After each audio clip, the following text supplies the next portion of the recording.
Hello, how are you? Hello there. Hello there, everybody. Hope you're all doing well. Happy Tuesday, April 29th. Who are We have you some talking stories. to? It's just me and you here, Sitch. What are you Oh, doing? okay. You're right. You Hey, Adam, how you maniac. doing? How's Oh, I'm everything going good. today? I'm good. I know you're very You're losing your excited. mind a little bit here. I Yeah, it Talking to helps. invisible people. Sometimes talking to Adam is a very stressful activity. And so the Right. only way for me to psychologically get through it is for me to imagine that I'm actually talking to a crowd of people. Because why else would I subject myself to talking to this man? That's insane. Not for money. Anyways, Okay, there you go. hope you're all doing well. Today we're talking about there's a couple stories, a bunch of stories to talk about today. Now, one of them kind of blew up over the weekend. This was a judge in Milwaukee County Circuit Judge Hannah Dugan, who was arrested by the FBI. Okay, so Whoa, a state circuit judge. judge arrested by the FBI, and Shocking. as you can see, this is the post from FBI Director Kash Patel. Mm-hmm. They literally tweeted out the picture of the judge being arrested, and it says no one is above the law. Mm-hmm. Okay, so obviously making a political statement, rubbing it in the faces of the libtards as this judge is being arrested.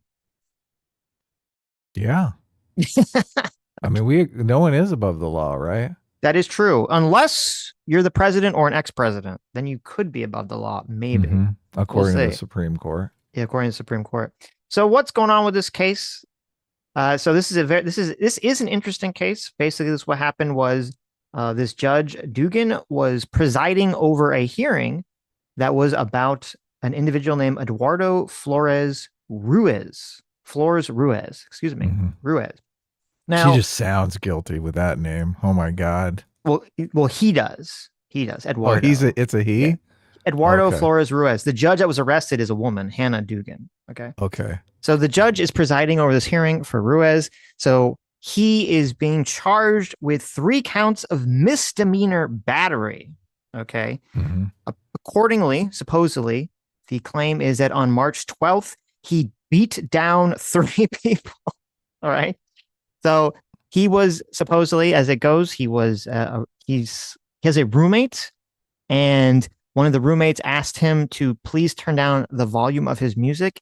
And this led to him, according to the accusation, beating the crap out of the man and punching him 30 times. Okay. Punching him at least 30 times.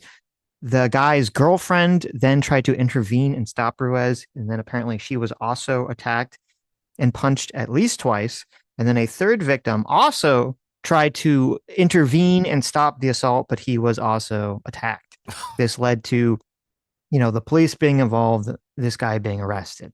When this guy was arrested, Ruiz, he was fingerprinted, and that pinged ICE because not only is he living in the country illegally, he's a Mexican citizen, but in 2013, he snuck into the country illegally and was deported. And somewhere in between that time period, he has now snuck back into the country. So he's living in the country 100% illegally and is being charged with misdemeanor battery of 3 people. Wow. Okay. So you might say, well, why is this judge being arrested? What's the situation here? How did this all happen? So this guy is going to be, they're going to have this hearing. It's a preliminary hearing just to talk about the case. And when ICE finds out about this guy, since he's living in the country illegally, they go to the courthouse, and the ICE agents show up, and they immediately identify themselves, the courthouse security, and they say, "Listen, we're ICE agents. We're planning to arrest this guy because he's in the country illegally." And they said, "Okay, you can, do that, but you wait till the hearing's over, and you have to don't arrest him in the courtroom. Wait till he comes out of the courtroom into the hallway." And they're like, okay, sure. And there's a bunch of different ICE agents doing all this stuff. And they're waiting. So when the judge is informed that ICE is waiting outside the courtroom to arrest this guy after the hearing, supposedly, according to the FBI and their criminal complaint against the judge became very angry, became irate, stormed outside, had a heated conversation with the ICE agents, demanded to see a warrant for the arrest, which I'll talk about because that comes up legally a little bit later. And then after, having this conversation, goes back into the courtroom and supposedly seems like she concocts this plan where she secretly cancels this guy's hearing, Ruez's hearing, and instead instructs Ruez and his lawyer to, quote, sneak out the back of the courthouse, or to go through a back, door that would lead them not through the main hallway where ICE was waiting to arrest the guy. Wow. Okay. Smuggling. Right. So she cancels his hearing, sends him out through this back door. ICE doesn't at first realize this, but there were like multiple ICE agents, including like plainclothes people that were like standing around. Supposedly they saw him go down the elevator, so they like chased him out of the building and managed to arrest him anyway on foot outside of the courthouse. Okay, so they got him. They got him. So then a few days, go by, and then they now charge the judge with trying to, aiding and abetting and trying to interfere with an arrest. And now this judge has been arrested, and people are all up in arms about the whole situation. Okay. So what are your feelings on this? Well, obviously she shouldn't interfere with law enforcement. So she seems to see herself as above the law, right? Because she's a judge. So I don't think it's right for her to smuggle the suspect out of the courthouse through the back. I mean, that's super suspicious, right? It seems a little suspicious, doesn't it? Like I just, yeah. I mean, bad. I get these judges, they're like, this is my courtroom. This is sacred, hallowed ground. Okay. Don't do anything I don't want in here. But like, as soon as you're smuggling them out the back. Yes. I mean.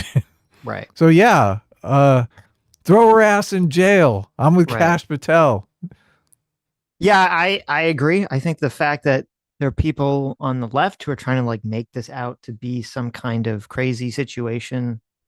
It is crazy. Stupid. Well, I mean, not like, you're right, it is crazy, but I mean, like, make it out like, oh my God, this is, Trump is going around arresting judges, like, this is not the case. Okay. Right. This is not the case to make it out of it. You have like, there is the issues of like Trump is going after law firms that, he doesn't like, but that's completely psychotic. And I can't believe that hasn't made more news, but this is not that case. This is sort of like the racist angle. Sitch, this was an immigrant, right? Only assaulting his innocent roommates because he wanted to listen to a Katy Perry song loud. Exactly. Jeez. It's like you have some guy who's in the country illegally. He was already deported. He snuck back in. So it's not like there's no question that he's even allowed to be here. And then on top of that, not only is he here illegally twice, but he's probably beat the crap out of some people.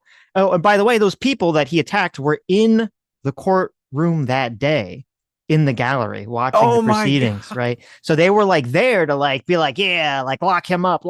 And then they're like, wait, what? What's going on? He's like, and they were all here. Right? They were all here legally, right? Obviously, ICE isn't after them. Well, actually, it could be that they were also here legally. They're all going to get deported. Oh, well, okay. ICE isn't going after them. At least the report hasn't said that. But she wasn't smuggling the victims out of the court. Like that might be more. That would have been more, if the ICE is coming for everyone. Yeah. Maybe there'd be a little bit more sympathy there. But obviously, there's no sympathy for smuggling out an illegal alien who seemed to probably commit a violent assault. Is completely insane and preposterous.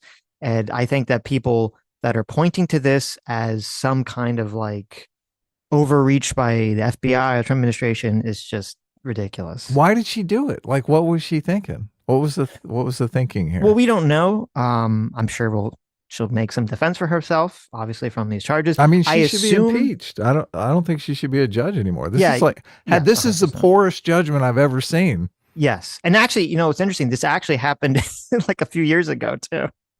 A similar situation, and not in Milwaukee, not her, but a different judge. Apparently, same thing. ICE shows up and they like tried to smuggle this person out, and it was a big controversy. But this would be my guess as to what they're going to argue. Okay, they're going to say something like, "Well, despite the fact that they were in the country illegally, this hearing wasn't about that. It was about this domestic abuse charge, and they're able to have their day in court."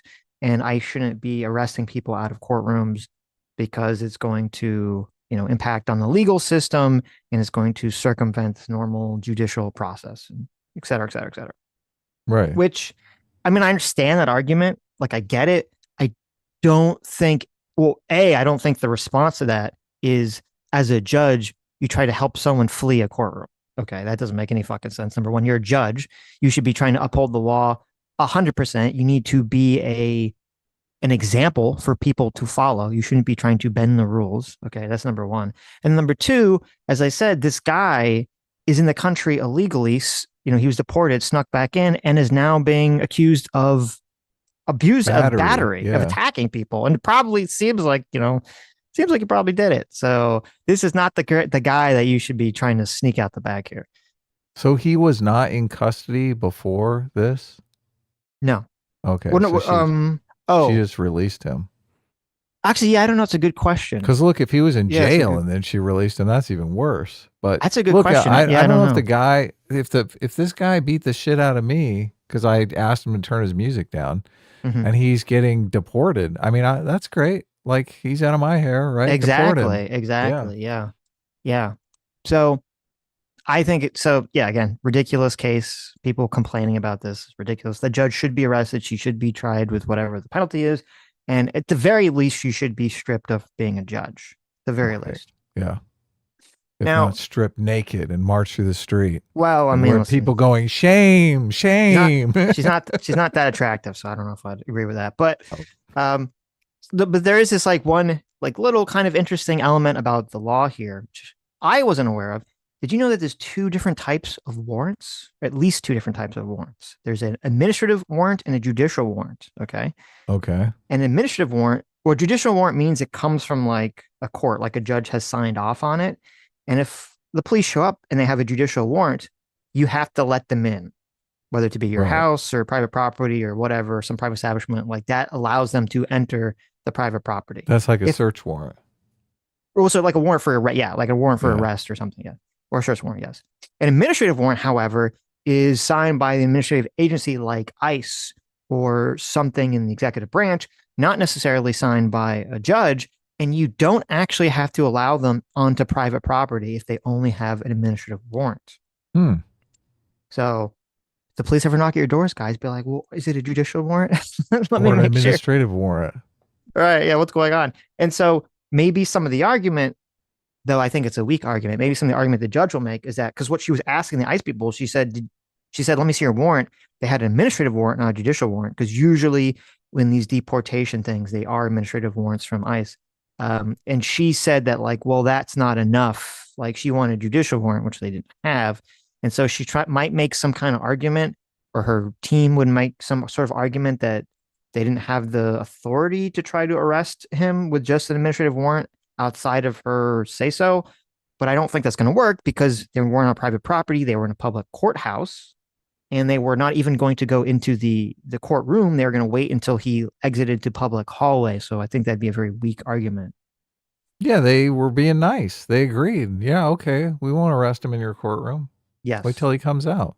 They were playing ball. She's like, let me sneak him out the back. Exactly. Now, there are some states, New York is one of them, which is this is pretty, talking about ridiculous, woke bullshit, where they actually have a law in place that makes it so that ICE can't use administrative warrants to arrest people or deport people in courthouses or around government buildings.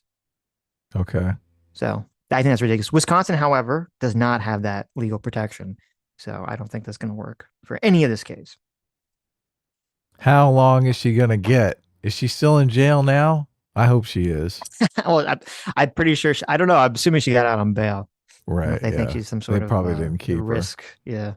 So that's that story. I think people make a big deal about that is stupid. And I think it actually does hurt the left's political capital to go after stories of what I would say is actual executive overreach and complaining about this shit. It's kind of like when there'd be some BLM story about some guy who 100% should have been shot by the police and they go crazy about it. And you're like, okay, I'm sure somewhere in America, the police wrongly shot and killed someone. And why are you choosing this horrible case to focus on? Because they know people don't care. They're they just want to basically pin the racism tag on Donald Trump, and this is an opportunity to do it. They know nobody cares about the details. Well, it's They're it's an innocent immigrant. not committing any crime, minding his own business. Well, they're not really focused on the immigrant; they're focused on the judge, right? Right. But I mean, and I get it. Like, I understand the argument. The argument is like, okay, this is some kind of signal that's going to have repercussions to like tell other judges to do what Trump wants. Which I'm not like maybe, but like I don't think it's going to work. I'm kind of skeptical because it's like, okay, well, just don't break the law. It's pretty simple. If you're a judge, you shouldn't be breaking the law. I'm sure they are framing it as she stood up to these ICE thugs who were that is how trying they're to. Yeah, of course. Of course. So, I mean, they're leaving out everything about him beating up 3 people and 3 of his roommates, right? That's not part of their narrative. Right. Yeah. Yeah. So, okay. So that's that story. Fun stuff. Hi, Mr. Secretary. Okay, so let's talk about this Amazon. Oh, who's this guy? It's our good friend Scott Bessent. Yeah. Yes, but he's actually not going to talk in this clip. So he looks so much like the Scarecrow from The Wizard of Oz. He does. I just can't. I can't get it out of my head. Okay, so this story came out. What did the Scarecrow want, by the way? He wanted a brain.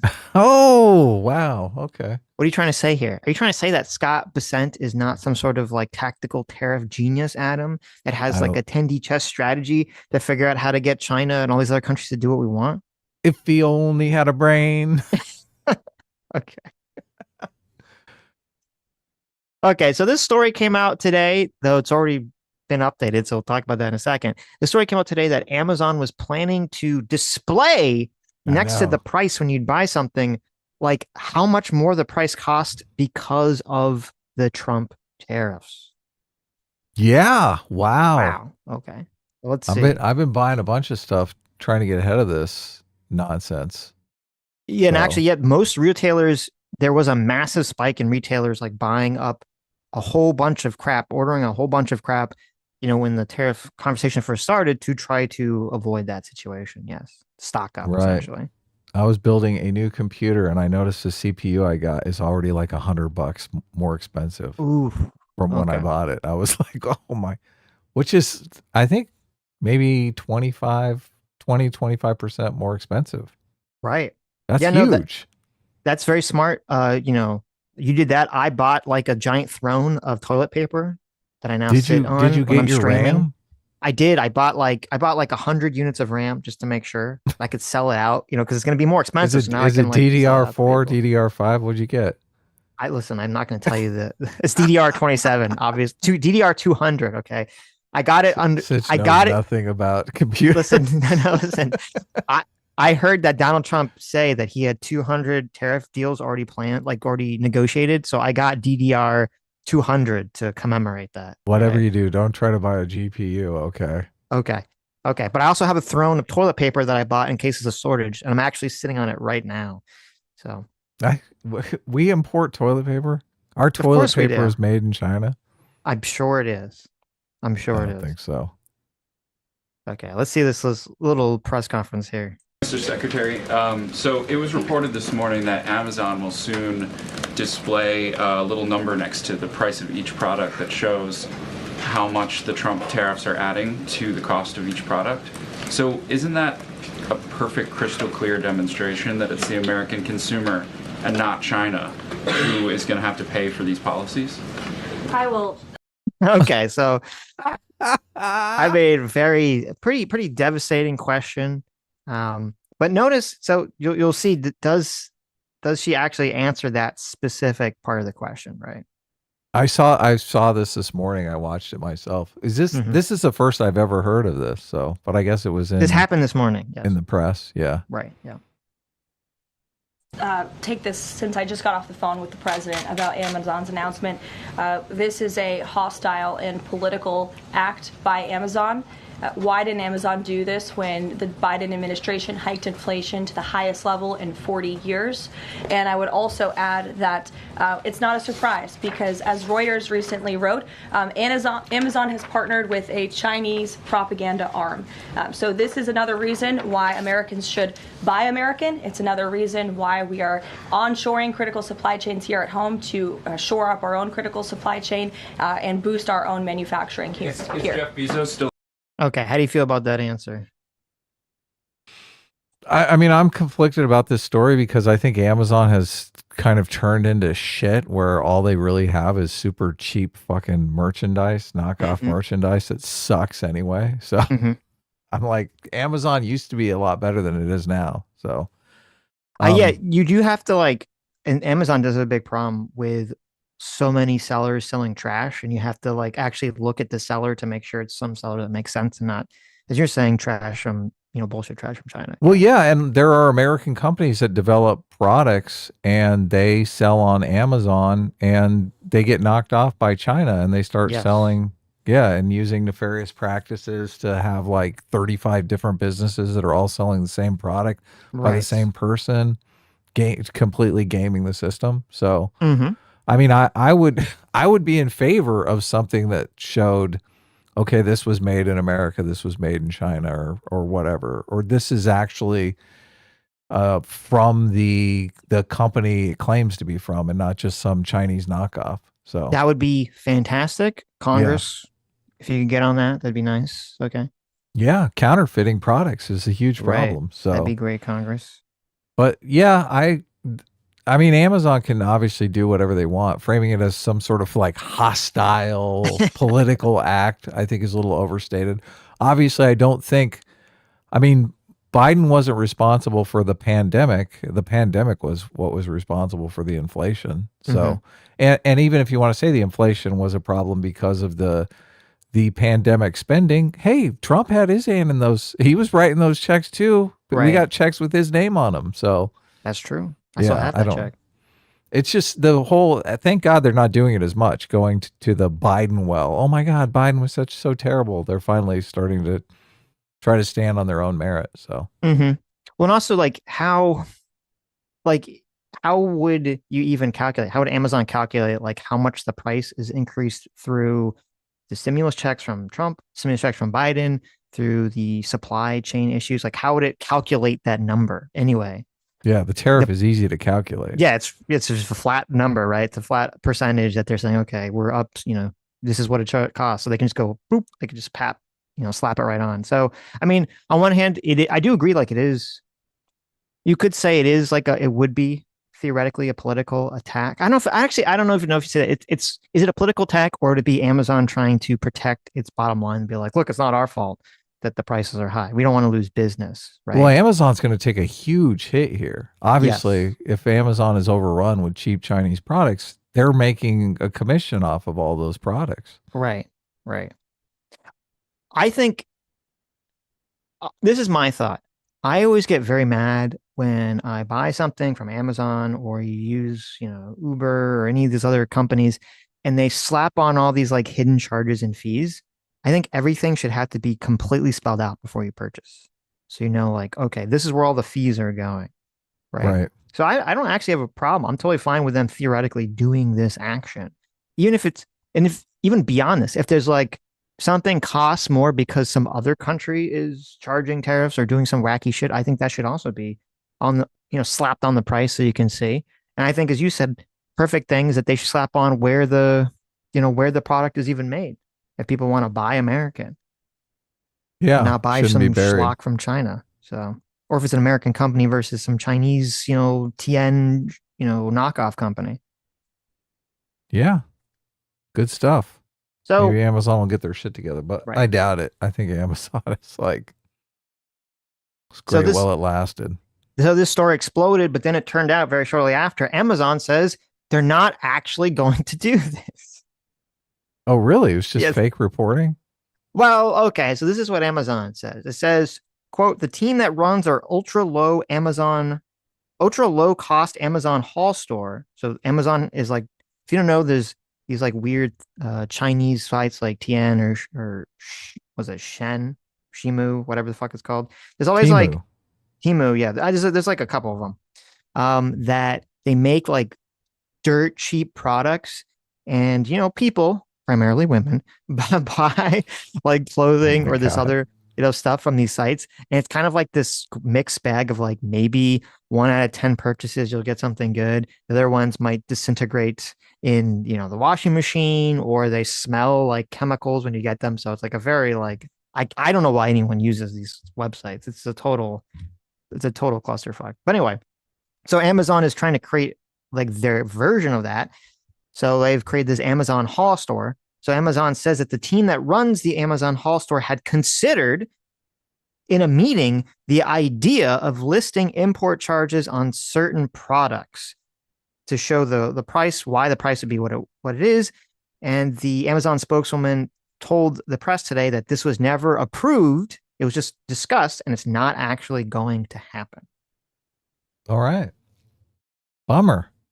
An Amazon spokesperson also said the company had considered a similar idea as part of its site, which competes with Temu.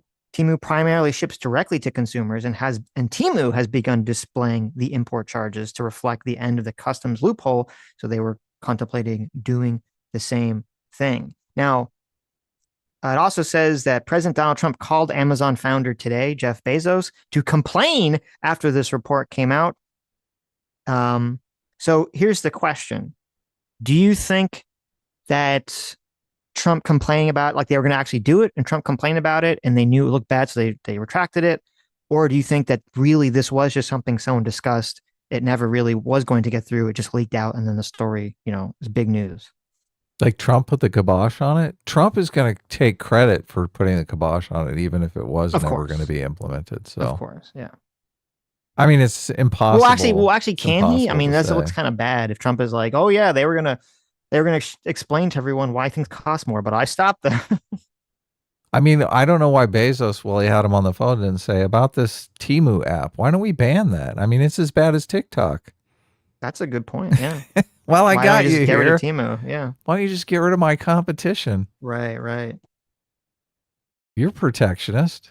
That is kind of obnoxious. All this stuff going on with China now, and it's like, why we still haven't got rid of TikTok? Why is that still allowed? Why does Trump keep allowing the TikTok ban to get delayed indefinitely? Well, I think we're still in the 90-day delay, right? No, we're past that, and there's another. They added another delay. They did another extension? Wow. Yeah. Okay. Screw that. Yes. So there you go. This isn't going to actually happen. Though prices may increase. There was a story that came out. The director of the Port of Los Angeles, Gene Soroka, says that shipping is estimated to be down by 35% over the next few weeks. Okay, the Port of Los Angeles is a massive port. Says 45% of all shipments to that port come from China, and they are expecting a dip overall 35%. He says he thinks U.S. retailers have about 5 to 7 weeks before the impact of curtailed shipments begin to bite, partly because companies stocked up ahead of Trump's tariff announcements. He says, I don't see a complete emptiness on store shelves or online where we're buying, but if you're looking for a blue shirt, you might find 11 purple ones and one blue in a size that's not yours. So we'll start seeing less choices on the shelves simply because we're not getting the variety of goods coming in here based on the additional costs in place. And for that one blue shirt that's still left, you're going to see a price hike. Recession. I don't know how we avoid a recession if we're completely stopping the flow of goods and services, right? Like, what are people going to spend their money on? Okay. Speaking of recession, Torsten Slok, chief economist at Apollo, which is one of these investment firm analysis groups, laid out a timeline in a presentation for clients that showed what they believe would be the impact on tariffs announced by Donald Trump and how it could impact the U.S. economy. So they were saying that they believed that in mid to late May, there's going to be a massive demand halt in trucking, which is going to lead to empty shelves and companies responding to lower sales, which means in late May and early June, there's going to be massive layoffs in the trucking and retail industry, which would then lead to a recession this summer. Okay. And they think that it's Good going to news. be. They think that they're predicting, and I guess we'll find out whether it's true or not. They're predicting that if the tariff should continue on China and other countries, that we will be seeing empty shelves, kind of like we did during the COVID. Really? shortages. Really? Yes. We're That's what going to they're see predicting. empty shelves this summer. Yes, that's the prediction. Whenever I go to the store, they never have anything I want anyway. So Well, there you I'm go. always See? forced to shop online because I'm like, okay, they got like, it's night and day, right? You shop online and there's 20 different options, right? You go to the store and there's 2 options. You think, oh, well, okay. Well, I mean, obviously we buy food and some things at the grocery store that you don't buy online, but yeah, food. Yes, of course. But no, I mean, I agree with you. I think that's part of COVID really affected retail shopping because people realized how much better it is to shop online anyway. Because as you're saying, you have so much more variety of choice. yeah, they The only change their difference is habits. right because it used to be like, oh, people didn't want to wait. They wanted to go to the store and they wanted to buy the thing. They want to have it. And I think people kind of got over that. They're like, whatever, I'll get Amazon Prime. I'll wait 2 days, 3 days. It's not a big deal, to get my whatever my thing is. And also, you don't have to go to the store, right? It's just delivered right to your doorstep. So this is the beauty of living in Los Angeles. Amazon is like next day, just always next day. What's the They thing too? must Yeah, have if you a live, huge warehouse in Los Angeles. yes, So. if you live in a big city, then it's going to be even easier. So actually, and that's true. I don't know if if you live in a more rural area, it's not so convenient. Probably like a week.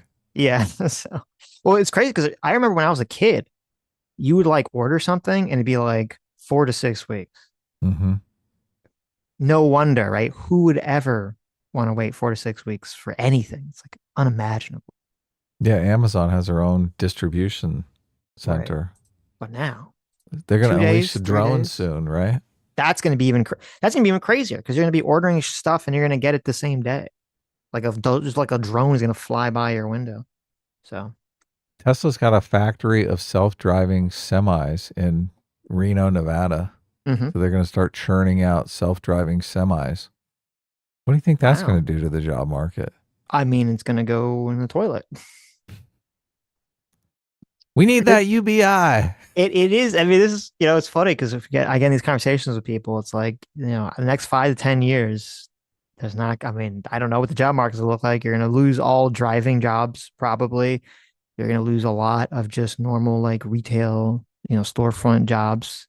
All this stuff is just going to go away. And I have no clue what people are going to do for work. Right. I was listening to some podcast and they were saying that aside from certain technologies that everyone points to, like flying cars, most of the technologies that people predict, the optimists are off by like a factor of 10 in the opposite direction. Like they're not optimistic enough. Like really? Like what? Yeah. That most of the time new technologies come into being like way faster than people predict. I thought, wow, that's pretty interesting. I mean, yeah. I think that's definitely going to happen with AI and robots. I think that's going to really spring up very, very quickly. Yeah, I'm not sure about the AI because it's tough to say if we're reaching a plateau with large language models. So, well, I heard because I watch like a lot of AI YouTube content where people talk about it. Now, obviously, these people are very optimistic because it's like that's what they're very interested in. But whenever they talk about this, they're like, oh, there's this prediction that AI models are going to reach this plateau. And the next one comes out and then it beats the metrics. Right. And so we're still not at this plateau point that everyone's wondering if we're ever going to hit it. So, yeah, we'll see. And I don't Humanoid robots will be great, though. I mean, would it really be? I just, if it's, and this is what's scary because it's like, as I said, you can go to like a fast food place. I've been to a bunch and you're like, go through the drive through. You're not talking to a person. You're talking to some AI thing that's taking an order for you. And I actually prefer it because, very clear voice, right? Speaks English. It's not as have an accent, right? And then there's like a bunch of videos of people come up with like, can I have 1,000 waters? Because they're like trying to fuck with AI or something. So, but yeah, no, I'm looking forward to it. Obviously, we got to work out the job situation, but the executive producer. Other than that, it's interesting too because we do This thing that Trump is trying to do, I wholly agree with. I don't think bringing factories back to the United States are going to bring jobs back to the United States.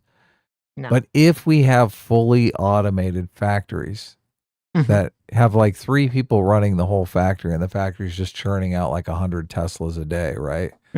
Don't you want that factory in America? Yeah, I mean, that's a pretty valuable thing to have. It makes this is a security concern, and I think it makes perfect sense that you'd prefer the factories that are churning out the things, even if they're manned by robots, to be in America for security reasons. 100% agree with that. And yeah, it's not. I mean, this is kind of why the conversation to me is annoying, because it is kind of bullshit. You know, you're not. These jobs aren't going to exist in 10, 20 years. Like 20 years maximum, right? That's being generous. These jobs are not going to exist. So we're not bringing the factories back to America for anyone's job sakes, for any job purposes whatsoever. I mean, there'll have to be some people, obviously, that like fix the robots and manage all these things, but that's not, it's not going to be like the standard factory worker that these people are talking about. Jobs is how you create public support, though. I think that's of course obvious. Yeah, but well, if they're just lying, right? Obviously, they are. Basically, completely. It's called lying. All right, we need public support. We need to lie. Oh, we're going to bring all these jobs back. They could be very high-paying jobs. I mean, they're going to be high-paying jobs for like, the 10 people that have to fix the robots, right? But, well, you could make this security concerned argument, but everyone is going to be like, "What? We're all going to be unemployed." They shift to a completely different security concern, right? Right. They're like, "Oh my God, the rich people are going to be churning out all their Ferraris, and we're going to get nothing." Well, but from the security perspective, this is why I am annoyed with how the tariffs are being done. Is that, as I said, America should be fully focused on being the #1 country to make robots and AI. That is the future. We need to 100% focus on that. And doing this sort of shotgun approach on tariffs, which could, hurt the economy, cause a recession, get the rest of the world mad at us, like that's not going to help fulfill that goal. Okay, yeah. These need to be very targeted, tailored tariffs and positions in order to protect very specific industries. Yeah, we should be using incentives, not beating our trading partners with a stick. Right, but we should be, if they want to keep making shirts in Laos, that's fine. If they want to keep making clothes, in Africa or Asia, we shouldn't be trying to fight them for those jobs, which are going to be, controlled by robots anyway in the future. We should be fighting for the robots. Yeah.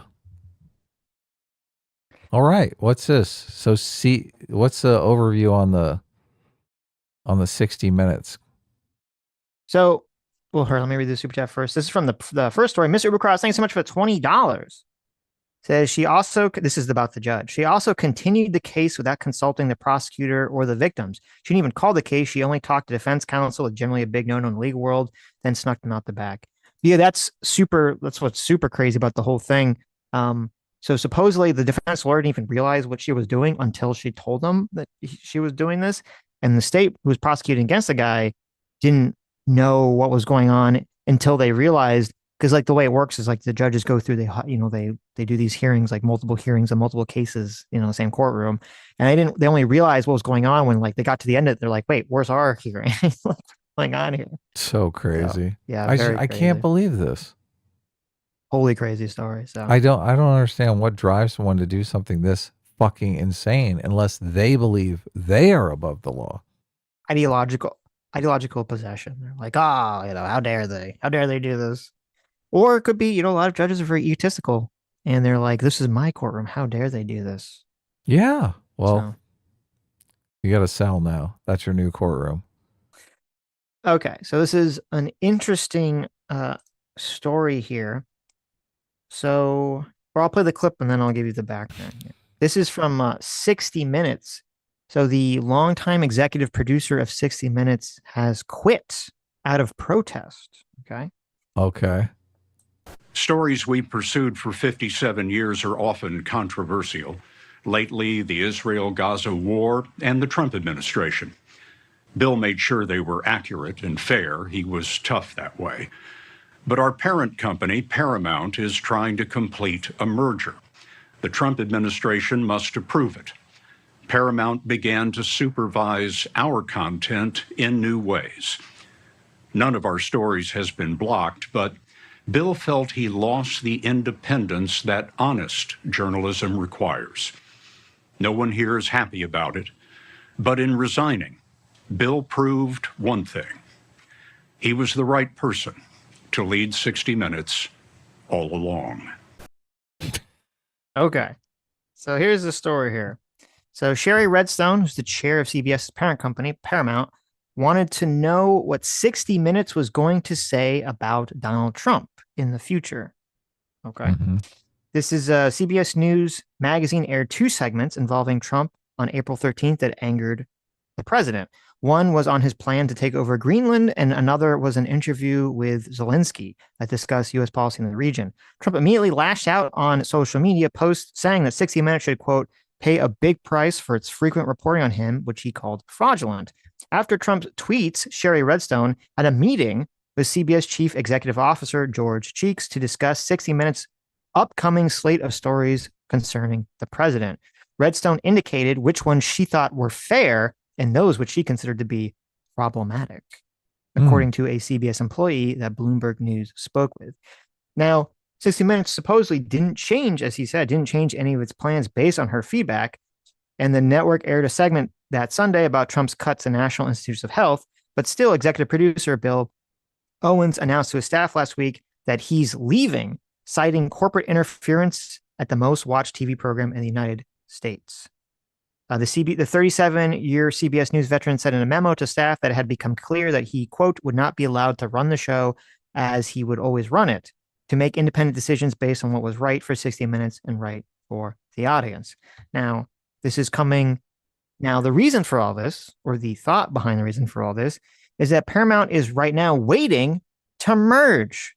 They want to do a merge with Skydance Media, a deal that would include a $2.4 billion payout. In order to do this merge, they require the FCC to approve the merger. And the FCC chairman, Brendan Carr, was appointed by Donald Trump. And yeah, of course. Yeah. So Paramount is like, whoa, we're trying to make this merger. 60 Minutes, stop, giving Donald Trump potentially a reason to not allow us to do this merger. Right. Yeah, a lot of conflicting motivations here, obviously. So, but I don't know anything about this producer. For all I know, he has TDS and he's completely using the program in unfair ways against the president. So obviously it's difficult to say because of the merger and acquisition going on in the background, right? So, well, we didn't hear. Yeah. I mean, that seems to be the motivation, not Paramount was totally fine with 60 Minutes saying whatever they wanted before, right? They're not like, oh, we think you're, saying false stories that are inaccurate or something about the president or whoever.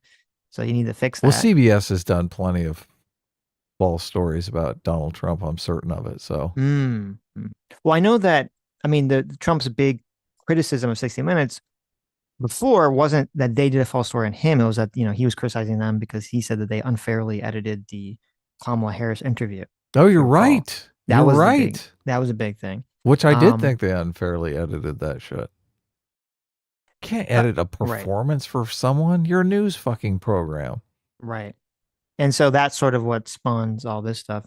And I didn't know this, but 60 Minutes delivered 8.4 million viewers a night last year. 8.4 million viewers a night? Oh. Yes. Making it the third most watched non-sports broadcast on TV. So still a very big, very popular show. Yeah, 60 Minutes is, that's mainstream media right there.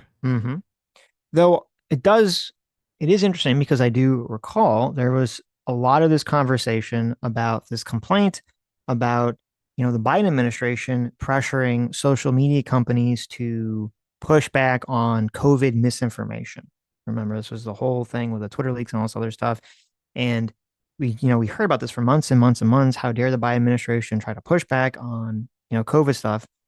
And now essentially this guy is quitting and he's accusing the Trump administration of doing the same thing, of holding up or potentially holding up a merger just because the Trump administration doesn't like 60 Minutes.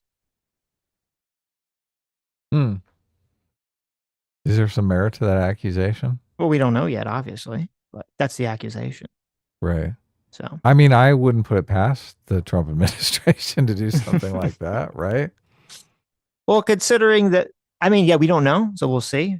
But you're right. Like, I wouldn't put it past them, especially considering the Trump administration has gone after lawyers that, do cases that the Trump administration doesn't like and tries to bar them from being able to sue the government or interact with the government in any capacity. It doesn't seem like it'd be outside the realms of possibility or motivation for the Trump administration to do something like that with CBS and Paramount. Yeah. Maybe Trump will negotiate some sort of puff piece. There you go. Or 60 Minutes will come out and completely glaze him for the American people. Talk about how his presidency is historic. Be pretty funny. Donald Trump's like, I want to get that Tim Pool guy to do the interview for 60 minutes. Oh, wow. Okay. Then there's this other story that's pretty weird. I don't know if you heard about this. Did you hear about the Trump Jr. private club? No. That sounds good. So the story came out. There's a new private membership club in Washington, D.C. that's co-founded by Donald Trump Jr. Okay. Now, to join this club, you have to pay a $500,000 membership fee to join. Oh, I'm signing right up. Okay. Let me send my check. I'm ready to go. And not only is there there's a $500,000 membership fee, and then there's some undisclosed annual due that's going to be charged. This club is going to be called the Executive Branch. Okay. Mm-hmm. It's going to be a physical location in DC. Other founders include David Sachs, the White House crypto czar. David Sachs is co-host on All In Podcast. I don't know how to say his name. Chamath Palahapitiya. You know what I'm talking about? Right. Yeah. Right? Yeah. Sure. And then also Alex and Zach Witkoff, sons of Steve Witkoff, who, as you know, is doing all the negotiations for Trump regarding Russia and Ukraine and all these other, anytime there's a foreign negotiation, Steve Witkoff's involved, and his sons are founders of this club that will now be extracting $500,000 of membership fees from people. Is it $500,000 a year or just $500,000 and you're in for life? There was a $500,000. Well, no, there's a $500,000 just to get in, and then there's some undisclosed annual dues amount. Okay, to stay in. To stay in, yeah. $500,000 to get in, and then who knows how much to stay in. And how are the ladies getting in? Like where are the ladies? Are they club? they're letting the women in. That's a good point. Is it just like a guys club? What kind of activities do they have? I mean, $500,000. There's got to be some great activities, right? That's an excellent question. Why would someone possibly pay Donald Trump Jr. and David Sachs $500,000 to join a club? Right. Why would they do that? That's a very interesting question. Well, maybe this will answer that question. So they had a launch party for this club last Saturday, and who was at this but Secretary of State Marco Rubio, SEC Chairman Paul Atkins, Attorney General Pam Bondi, FTC Chairman. These people pay to get in? Are they members of the club, or they just hanging out? They're just hanging out there. Okay. Oh, okay. These people didn't pay. FTC Chairman Andrew Ferguson, FCC Chairman Brendan Carr, Director of National Intelligence Tulsi Gabbard. There you go. You get there's your woman right there. Pam Bondi and Tulsi Gabbard. The MILFs are going to be there. Deputy FBI Director Dan Bongino was also there. And Mehmet Oz, Administrator and Center of Medicare and Medicaid Services. How drunk was Hegseth? That's a good question. Didn't say Hegseth was there. Maybe he avoided it. He didn't want to get in trouble, right? Yeah. Or maybe he already passed out. So this to me seems very sketchy. Obviously, it seems like people are going to be paying millions of dollars or $500,000 in order to try to get access to people in the Trump administration, is what this seems like very clearly. Yeah, what do you get? I mean, you show up and you talk to these people, I guess. Mm-hmm. I mean, these people aren't really lawmakers or anything. Yeah, but like access is one. You're talking to Marco Rubio. You're talking to Pam Bondi. John, the people that are Right. going to be in the room with Trump, who's helping him make decisions. Well, Pam Bondi would be useful if I had some sort of investigation coming down, right? Obviously, I'd pay the $500,000 and get in there immediately. Of course, I'd want her to see, oh, look, I'm just a regular guy, you know? Yeah. What is all this about slavery and human trafficking? Exactly, right. I'm innocent. Yeah. But like Marco Rubio, is he really? I mean, Of course, he's the Secretary of State. What are you talking about? They have a lot of power, but they have a lot of influence over the policy that the Trump administration is engaged in. Do you have to be American to join this club? If you're Saudi That's an Arabian? excellent question. Yeah. Who knows, right? If you're Saudi Arabian, hold on, where do the dues go? Who gets the money? That's another excellent question. How much does Donald Trump Jr. get out of this, dues? How much does David Sachs get? How much does Steve Witkoff's children get? Money here. Well, I think David Sachs is already a billionaire. So he is, yes. If you've got, so maybe he'll front his payment. He'll say like, listen, Don Jr. can have his amount. He doesn't need it. Well, I often wonder how much Donald Trump is feathering his nest because he knows when he leaves office, he's going to be a giant target. They're going to want. Oh, yes, true. They're going to want to put him in prison for the rest of his life if the Democrats ever get power. They've already shown that. So he's like, okay, I gotta stock up now. Yeah, he's like, I'm worth a couple $1 billion, but when I leave office, I need to be worth $100 billion. Right. Like $100 billion is really the only thing that's going to make me bulletproof from these people. So he's like, yeah, I'm going to tariff the whole world. And the stock market drops like 20% and his kids are out there, buy. And then he's like, just kidding. Right. Oh, wow. Okay. So the entire... everything is this a conspiracy to make him money, so he'll be more protected once his term's over. Well, look, you want to buy at the bottom and sell at the top, and Trump is literally moving the market up and down, right? He knows when he's going to come out and say, oh, just kidding, right? As soon as he says just kidding, the market's going to zoom. Right. But he might need time to do some more... to do some more buying, right? So he might be like, oh, I'm not kidding, actually. I mean, he does this all the time. Well, it's very interesting that you brought this up because we're going to watch a clip from Voids from CoffeeZilla's talking about the Trump Memecoin Ponzi scheme. Yeah, the legal Ponzi scheme. Yes. But I do think it's interesting. I do think it's interesting that there was so much conversation and pressure and accusation that how dare Biden's son, the vice president's son, take this high-paid job in Ukraine, obviously trying to do so because under the guise that you would have access to his father, who was a vice president, he's getting paid millions of dollars, for years to do nothing, essentially. And then we have Donald Trump Jr.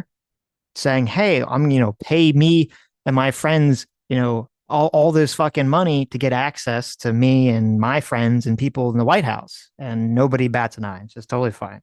Kind of screams hypocrisy, doesn't it? Can you imagine if Hunter Biden was doing this same kind of thing, the executive club? Oh, of course. It'd just be endless, like, oh my God, 10% for the big guy, grift, like how dishonest, how corrupt, blah, blah, blah, blah, blah. So yeah, if Hunter Biden was pocketing millions of dollars, I mean, he's probably making $100 million just off joining fees, right? Right. Can you imagine? Everyone would be like, Hunter Biden. Well, it was crazy. Hunter Biden, all this attack on Hunter. First of all, I think Hunter Biden deserves an attack. I think he's a total piece of shit, right? Of course. And I do think it completely merits an investigation, 100%. Well, I mean, they've investigated the hell and back, but I think it did completely merit investigation. But all this concern about, oh my God, Hunter Biden is so corrupt, the Bidens are so corrupt, and then we just have this out in the open, and it's like, I guess it's fine now. I guess it's totally fine now because the other side does it. So who cares? Yeah, that's the argument that they'll make. They'll be saying that just, obviously the Bidens were doing this, so it's a so we get to do now. it, right? Yeah. Oh, yeah. Listen, the people I didn't like were corrupt and evil, so I get to be corrupt and evil, and that makes it fine too, right? Yeah. Yeah, doesn't make a lot of sense. So here is CoffeeZilla talking about the Trump meme coin, and apparently there's a whole new wrinkle to this story. Okay, now Mhm. I'm skipping ahead here. So in the first part, he basically just lays out how he thinks that the Trump meme coin, he thinks all meme coins are Ponzi schemes, which I mean, I think everyone agrees. I agree. I think everyone agrees all meme coins are just Ponzi schemes. So. Of course, if you are at the top of a Ponzi scheme, you're gonna think it's fine. But disproportionately in Ponzi schemes, there are always more people at the bottom getting screwed by the Ponzi scheme, which is why we made them illegal, because it is preying on our people. Like, it is not a value-adding activity. It is just purely rent-seeking, grifting, and that's all this stuff is. I mean, as admitted by people in the space. So maybe Dave and I have a difference of opinion about whether this stuff should be illegal, but I appreciate that he at least is one of the people being transparent about what it actually is. What everyone keeps denying, with the official statement by the SEC being that meme coins are actually collectibles. You certainly don't see the SEC calling them legalized Ponzi schemes. I want to draw your attention to this, though. They say meme coins also typically have limited to no use or functionality and are accompanied by statements regarding their risks and lack of utility other than for entertainment. But I do want to call attention to this because the main... So, I mean, they're basically saying it's okay because they're just, people know that they're just collectibles. This argument makes no sense to me whatsoever. Even if someone like willingly... It's just, I mean, couldn't you say the same thing about like any form of gambling? Like, how does this not justify any gambling at this point? We just say, well, everyone knows it's gambling, so therefore it's fine. It does. People think of it as investment, but a lot of collectibles people think of as investment, right? They're buying baseball cards because this baseball card is going to be worth a lot of money in the future. I mean, I don't see it as a particularly good investment, but...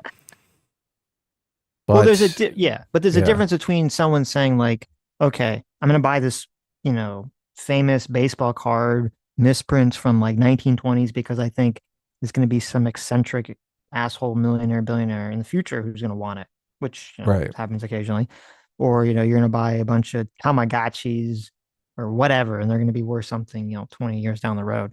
And saying, okay, we're going to do a meme coin, which is a non-physical object. And everyone knows the entire goal of the meme coins is to basically buy very quickly before the rug pull happens and then sell when people are buying to get ahead of the rug pull. Like, that's the only point of the meme. I don't think everyone knows that by any means. I think there's a ton of suckers, and usually they market meme coins with some kind of story. Like, this coin is going to transform society in some way, shape, or form. And I think suckers buy into that. Yeah. Right. Yeah, that makes it even worse. Yeah, there's the people that know it's just rug pulling nonsense, and then there's a bunch of people that get suckered they believe into it. Buying this shit. Yeah, yes, of course. They're believers. They're true believers. Yeah.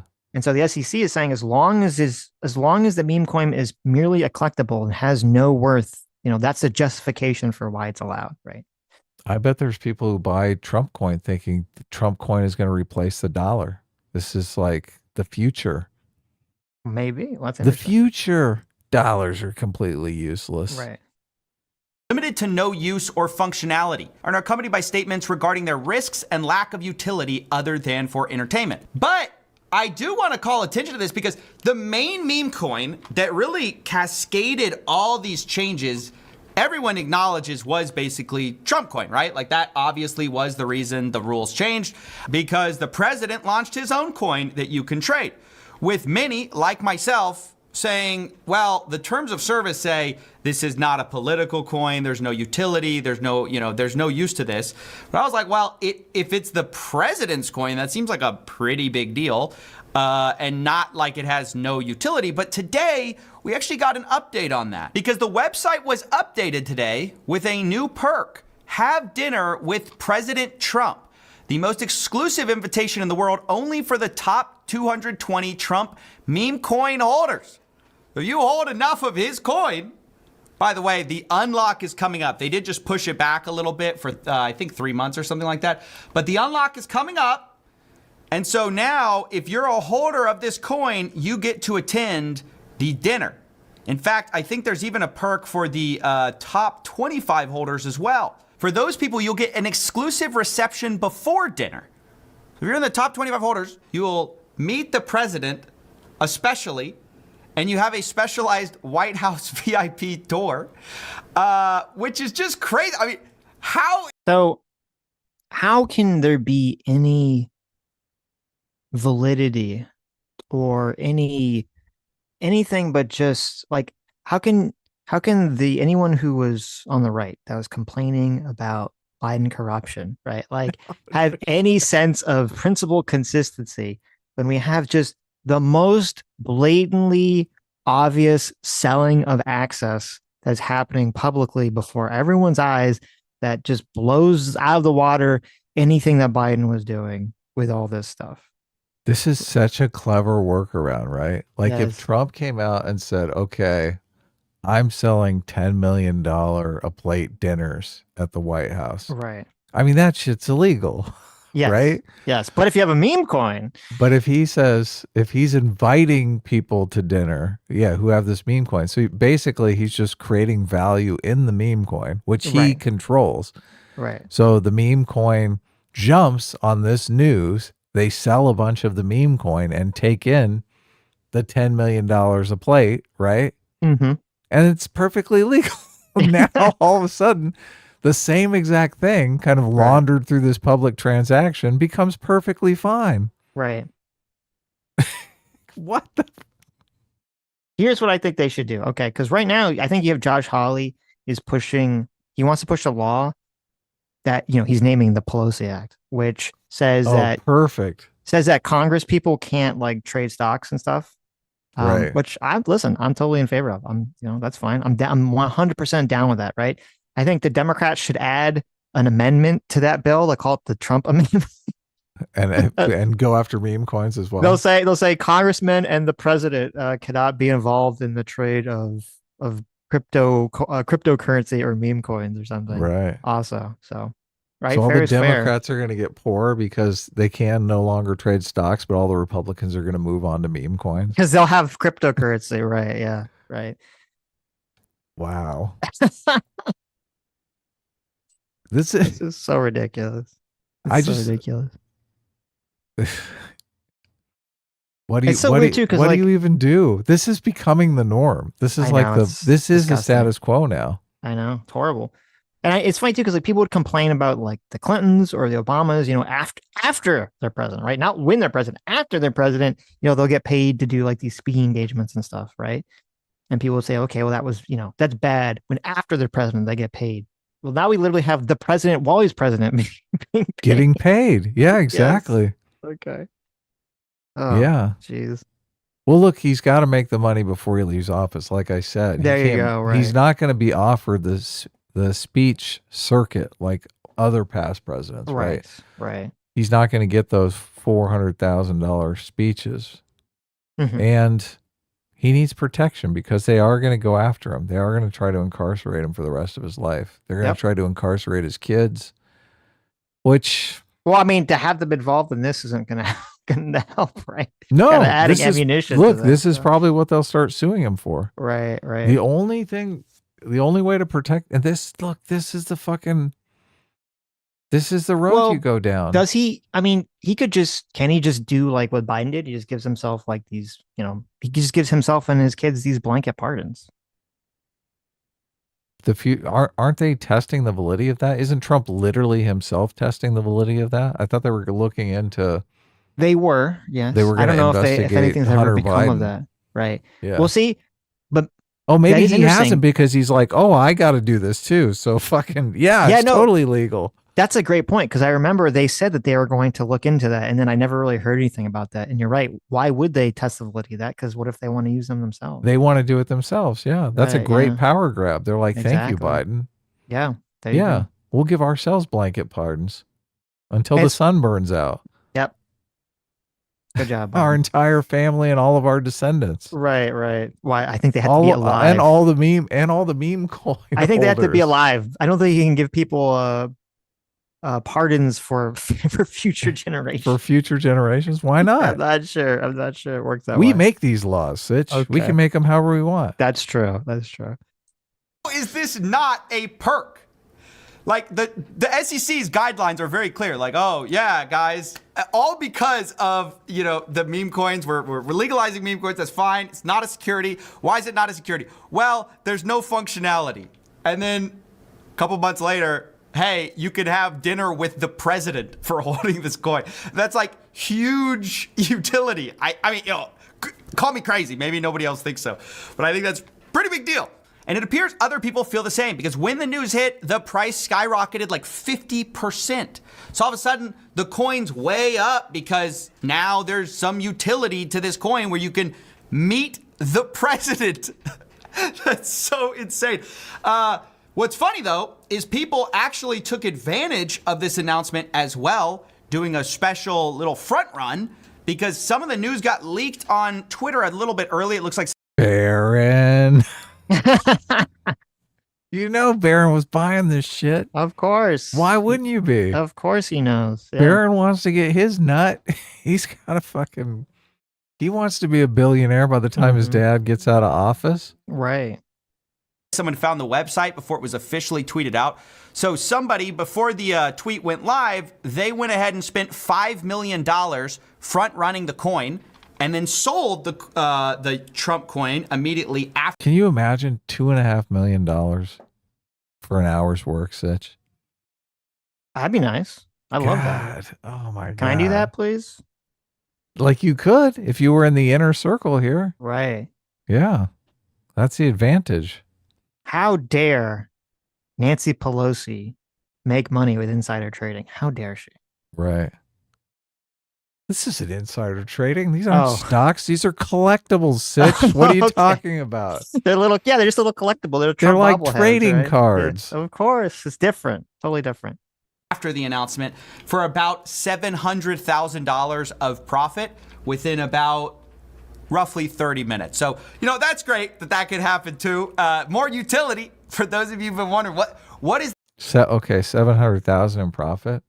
If they spent 5 million, the coin didn't go up 50% then, right? If it went up 50%, you'd make 2.5 million. So the utility of this coin. I see all the people. Yeah, but they probably didn't sell at like the exact perfect time, right? Mm-hmm. So maybe not. Who are mocking our. Maybe they're holding on to a bunch of it. Or also, and also there's like fees too, right? Whenever you trade. And it's so crazy.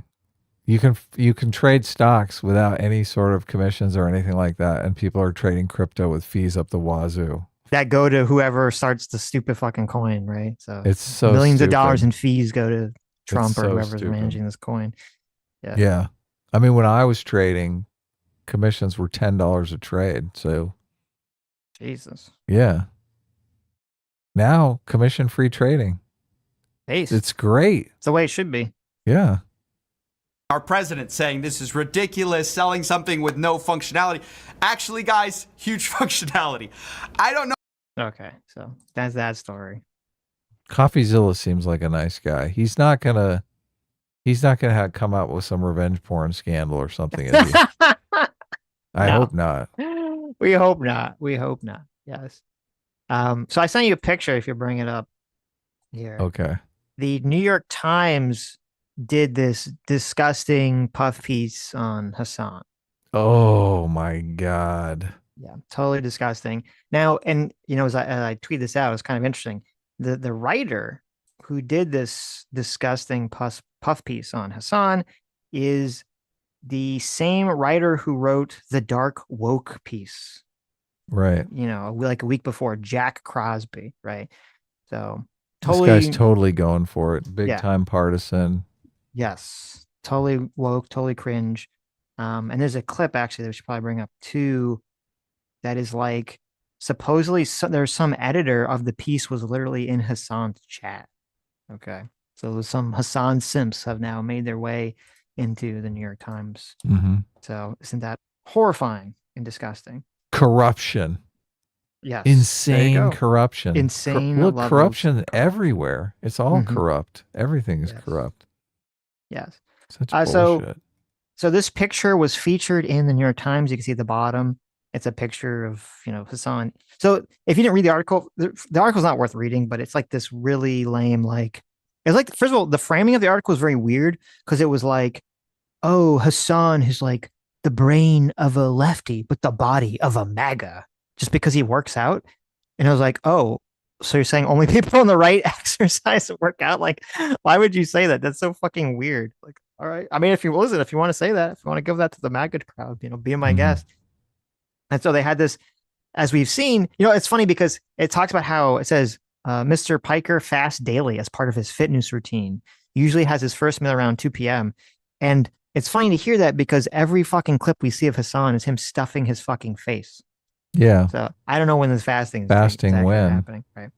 But so people pointing out now, you probably can't see it, but if you zoom in, you can actually read the chat on this screenshot that the New York Times took to show like his meal.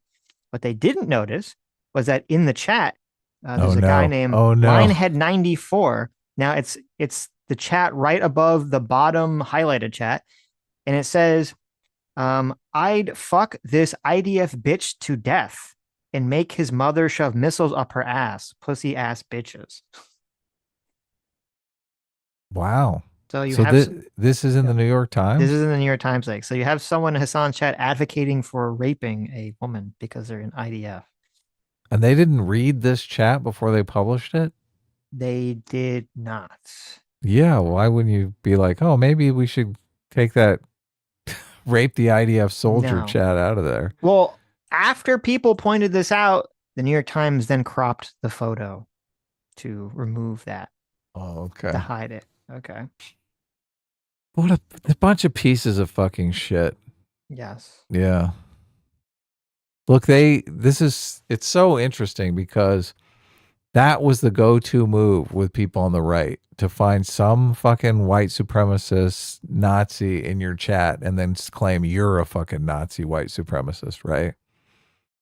But they have infinite charity with anyone on the left. So Hassan Piker has these people in his chat because he's literally advocating for this stuff himself, right?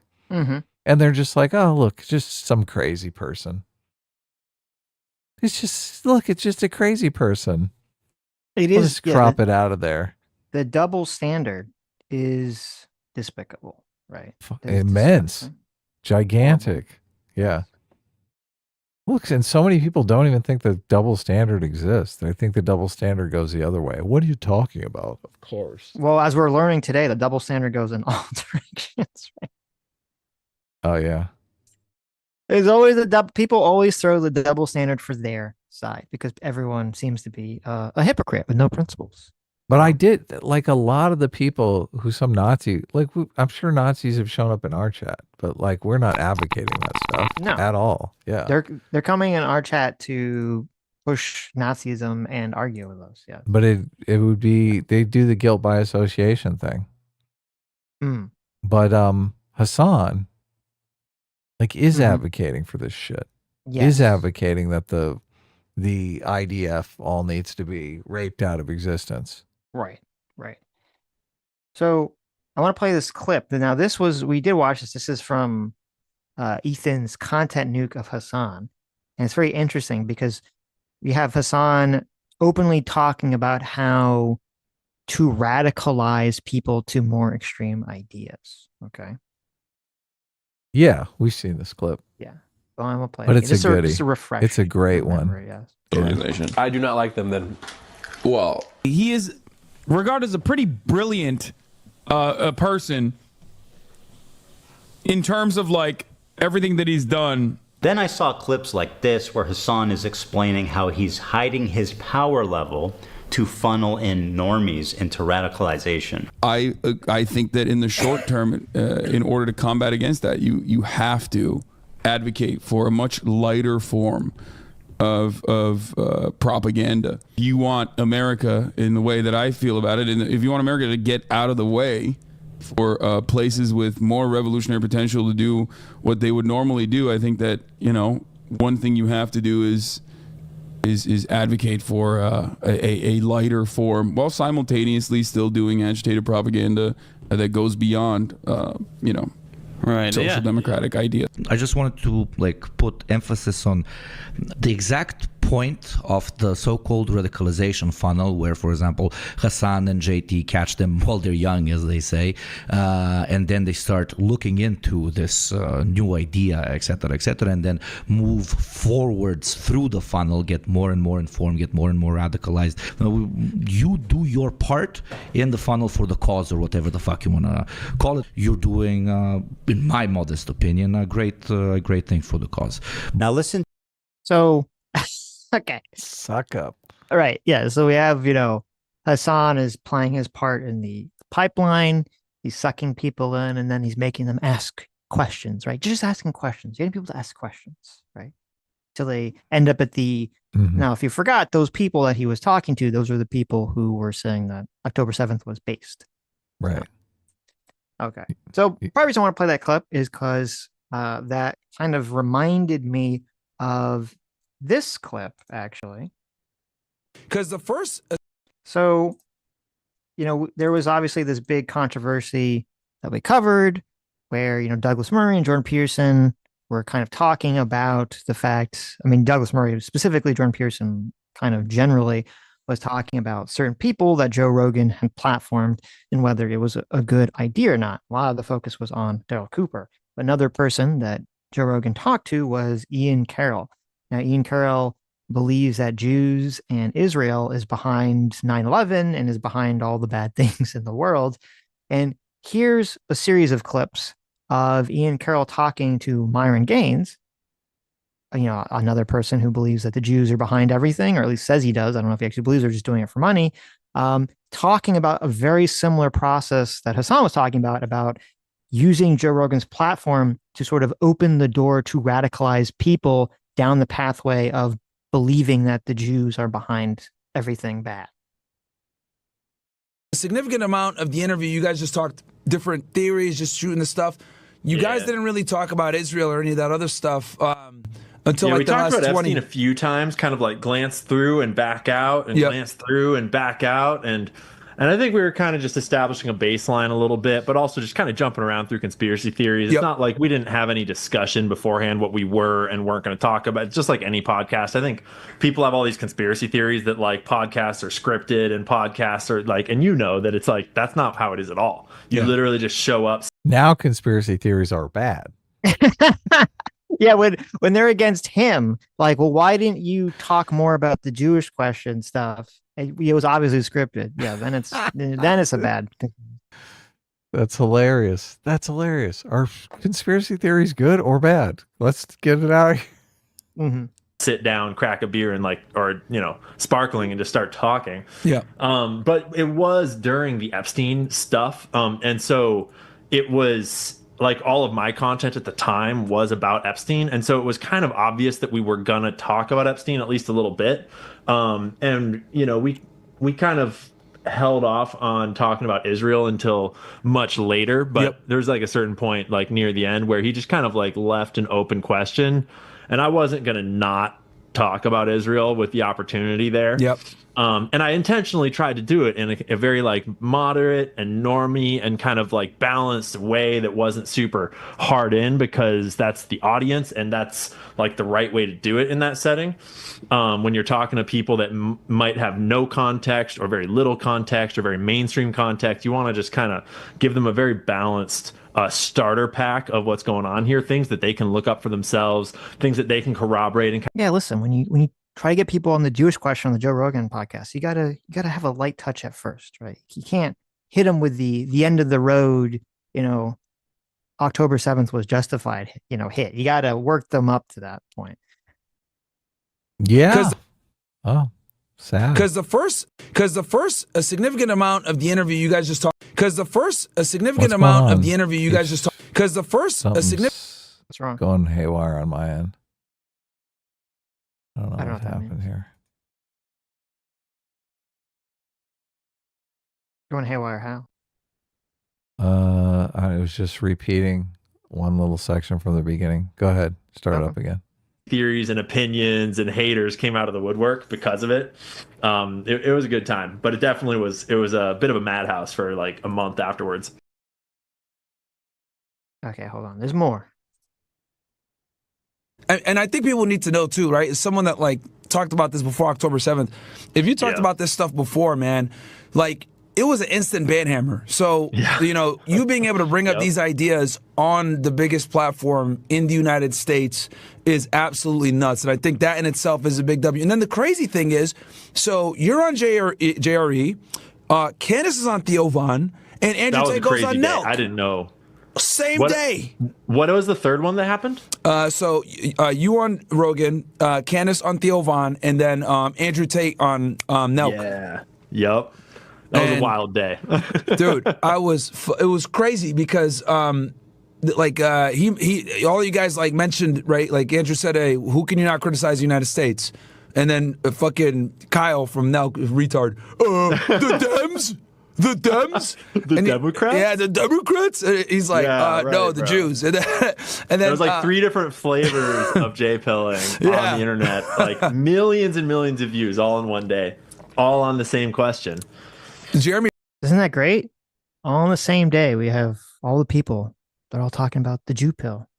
Fantastic. This is so great. I'm so happy. So wonderful. Yeah. It's fucking sad. And by the way, Candace Owens, she, right after she got attacked by Jordan Peterson and all this other stuff, she immediately does her interview conversation with Ian Carroll. So, not really beating the allegations here. Yeah, I didn't watch the interview, but I saw that she was doing it. So I just, it's this weird thing because like obviously there is a certain segment of the left that is going to accuse you of anti-Semitism with any criticism of Israel. And that just gives like the veneer of some credibility to this argument. Not anymore. I mean, it's like, because the left is pretty anti-Israel, so I don't even know if they're the ones going to make that accusation. Right, but there is some. There's people out there. Yeah, I don't know if I'd say they're. I don't know if I said some section. Obviously, right, there is a portion of the left also that is like hate basically openly anti-Semites themselves now. So, right. But this is the argument that. Like there are people that will make this argument that any criticism of Israel is because you're anti-Semitic. Yeah, they will make that argument, right? The problem is there are plenty of people who are literally anti-Semitic, who are making criticisms that are anti-Semitic, right? If you're denying that any sort of sexual assault took place on October 7th, I mean, it's kind of, I'm like, why are you making that argument, right? Yeah. Well, I think that's the problem with, because you're exactly correct. There's lots of people that can be very anti-Israel, criticize Israel's actions, that it's based purely on, military stuff. They're not anti-Jewish. Right. Yes. And then there's lots of people like Ian Carroll and Candace Owens and Tate and Myron Gaines and all these people who are trying to use this energy, this anti-Israel energy at this moment to suck people down the pathway of being like, oh, but the Jews are the real problem. The Jewish question, the J pill, as I call it, is a real problem. And this is why it's, so bad to see people like Joe Rogan platform, these scumbags, to see, sometimes people like Crystal Ball who kind of run interference. I don't know if she's run interference for Ian Carroll, but she's definitely run interference for Daryl Cooper and all this stuff, who are like kind of engaged in a lot of this behavior. Well, it just makes me think that there's a huge audience of people. Like the internet is a place for audiences that can't get any satisfaction in mainstream media, right? Right. So they turn to the internet, and there's nothing for anti-Jewish people in mainstream media, nothing at all. Right. So there is this audience out there that we don't really have a good grasp on how large it is. Obviously, people on the left want to make it seem gigantic for their own political gain, but it does seem to be big enough to be driving these kind of personalities to take advantage of that, right? Yeah, 100%. Yeah. And it's even worse because like you have, obviously Andrew Tate, horrible person, rapist, sex trafficker, digital pimp, right? All these like horrible things. And it's even worse because so he gets a bunch of people, he gets a bunch of followers, and I don't think his original followers had any thoughts about the Jews, right? And then he picks up this mantle. So now he's spreading that shit to all of his followers on top of that. It's like fantastic, great, wonderful. So yeah, look, it's an audience to court. Yes. Right. Yeah. Boring wrote this like fucking tweet so saying how good. sad he was. And I was just like, holy shit, man. The narrative is cracking, man. People are waking up and it's wild, man. He's like, yeah, as soon as it's going to be Nazi Germany all over again. Myron's like, that'll be great. Yeah. And yeah, I don't know if it'd be great for Myron because he's, not exactly white, but whatever. That'll be super. Right. Okay, there's one more clip here. Yeah, and I got into a couple of really heated discussions with people about that interview, and people were saying, "Oh, he didn't go hard enough. He should have done this, or should have done that." I literally told them, "Shut the fuck up, dude!" Like, I appreciate the guy went on JRE. You can't go on there talking about the fucking Talmud, bro. Like, I'm sorry. Yeah. Like, you got to kind of slowly build your way up, right? And people don't, I look at. Doesn't it sound exactly like what Hassan was talking about on the Second Thought podcast? You gotta build your way up. You can't go extreme right in the beginning. Yeah, Joe both Rogan, sides are fucking crazy. Yeah, as like he is what I call like the first step towards alternative narratives. He's like what normies that don't trust the government will watch, right? So you can't go on there and be full retard and talk about this topic and then just like make yourself look crazy, make him uncomfortable, and just go wild. Like, so I think because I remember you can't let Joe Rogan know what's actually going on with what he's spreading, right? Well, I mean, it's this is Douglas Murray, whoever has some entrance way into Joe Rogan, because obviously Joe Rogan doesn't follow anything, right? If he didn't even know that Donald Trump blamed Zelensky for starting the war, he's not following. I don't know what the fuck he's following, right? Someone who's got some in on Joe Rogan has to like show him this clip, has to show him all the crazy Cooper pro-fascist tweets, just get him to wake the fuck up and be like, listen, you can have these people on, that's fine, but you need to actually challenge some of their fucking crazy views so that you're not just, unwittingly being this, cock, unwitting this stooge. Giant fucking cock. Yeah, being a cock or being an unwitting stooge to all the shit that I don't think Joe Rogan believes in any of this crap. Yeah. They're fucking your audience right in front of you. And you're just sitting there going, what? Well, and it behooves him personally because, these people, they only like Joe as long as they view him as this a sort vehicle, of for the their vehicle, message. the funnel, right? Yeah. They don't like Joe because he doesn't he's believe a any of moderate, this shit. because he doesn't believe this stuff. He's a moderate, right? If he actually understood what's going on, he would act as a gatekeeper.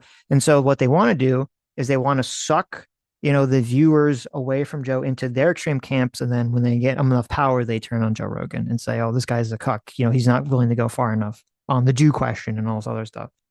Right. Vividly, you mentioned the dancing Israelis. That's a W in itself. The fact that you even mentioned it on a platform that big, guaranteed at least 50 to 100,000 people are going to Google that now. And then just like you said, because I literally said that when I was talking about this, it's better to say something and let the people Google it and come to their own conclusion versus you try to like go wild and go into super deep detail, especially to say things that are the easily like findable resources. Like you can find those FBI files and they are official FBI files, so they're a very high integrity source that you can send people to, whereas like trying to send people to the Talmud is like, it's hard to interpret, it's hard to understand, it's hard to even find the real Talmud. And you start to get into all this, like if you talk about something like the Talmud on Joe Rogan, you actually alienate the huge amount of the audience that could have started asking questions, and they'll just be like, this guy's crazy, I don't trust this guy. So they're just openly talking about manipulating people. Oh yeah. And he talks about it on Twitter. Here's a post. Someone was criticizing him on Twitter, like, why are you not, you're focused too much on Israel. Why are you not focused on like the Jews specifically? Okay. And so, you see this guy says, my guy, you're so close to being on target. Read about the Talmud. And then he says, chess. This is only response. And then later you can see, he says, there's a wide gap between what I know and what I make videos about. You don't win a chess match by putting all your pieces on offense right away, especially when the chess match is global psychological warfare to hide the truth. Okay. So Ian Carroll is definitely operating as one of these people who's trying to use, Israel and people's criticism of Israel as like a funnel to get people down the path of, believing in the JQ and the Jewish question and all that shit. The Jewish people are controlling everything, keeping it secret. Yes. Controlling your life and making things terrible for you.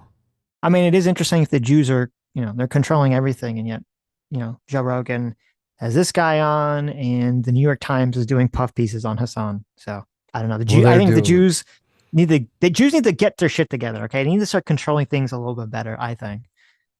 Well, they would argue that they're so smart. They're sneaking around and being subversive. Oh yeah, they're just openly talking about it in streams and on X, right? It's very subversive.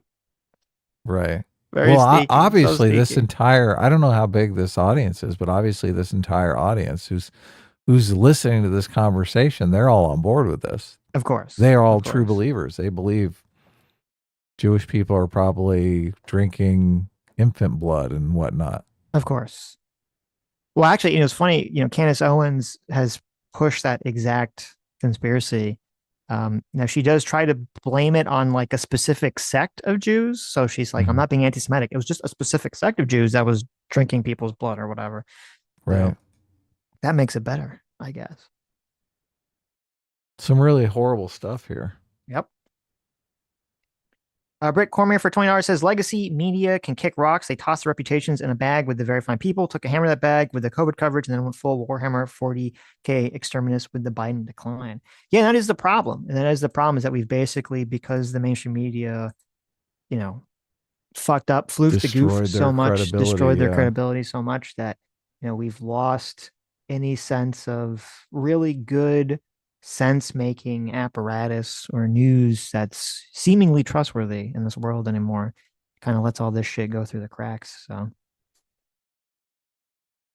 we'll get it back. Was that it for the clip? That was it for the clip. Yeah. Okay, good.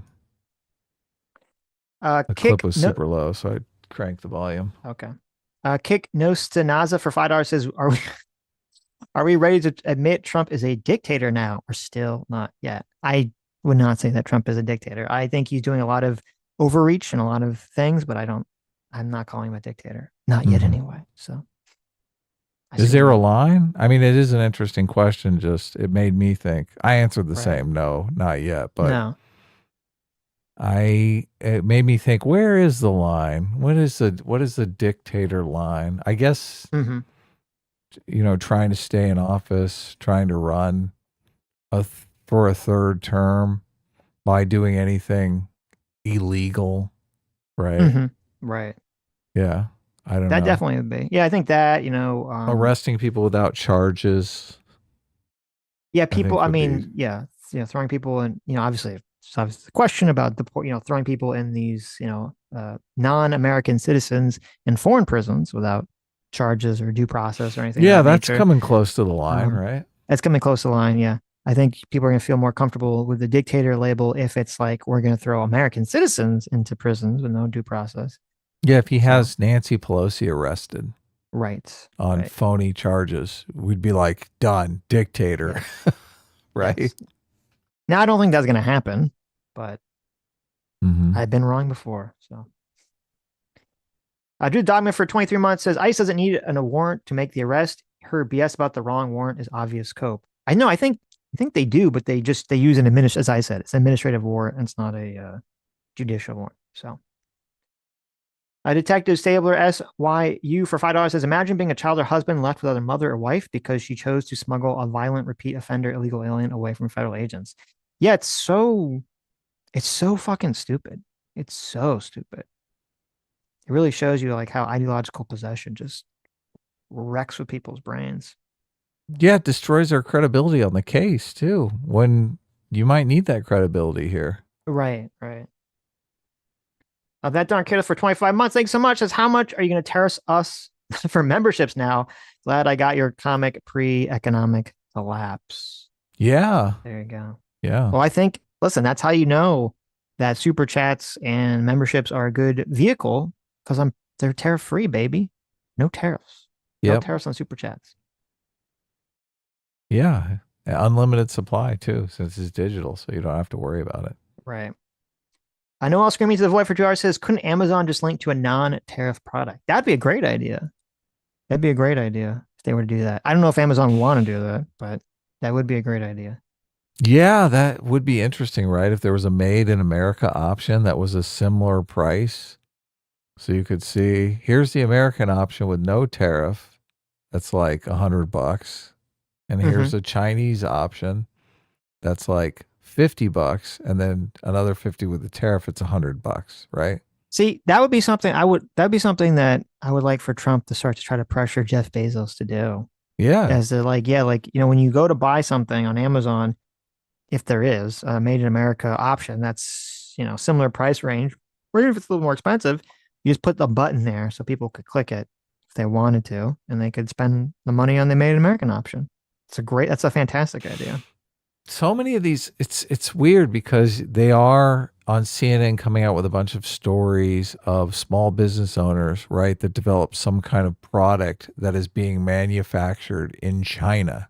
Right.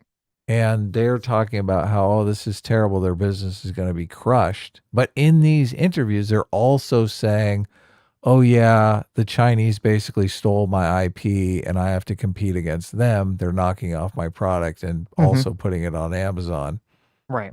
And I'm going like, it's horrible. Yeah. This is well, they're saying it's bad enough that we have to deal with that, but now we have to deal with our government hitting us as well. Right. And I'm just thinking, well, China seems to be the fucking problem here. Like yes. if you can't manufacture, they're only manufacturing your stuff in China so that they can steal your business, is that really a sustainable business model? No. Yeah. Not at all. Something has to be done. Yeah.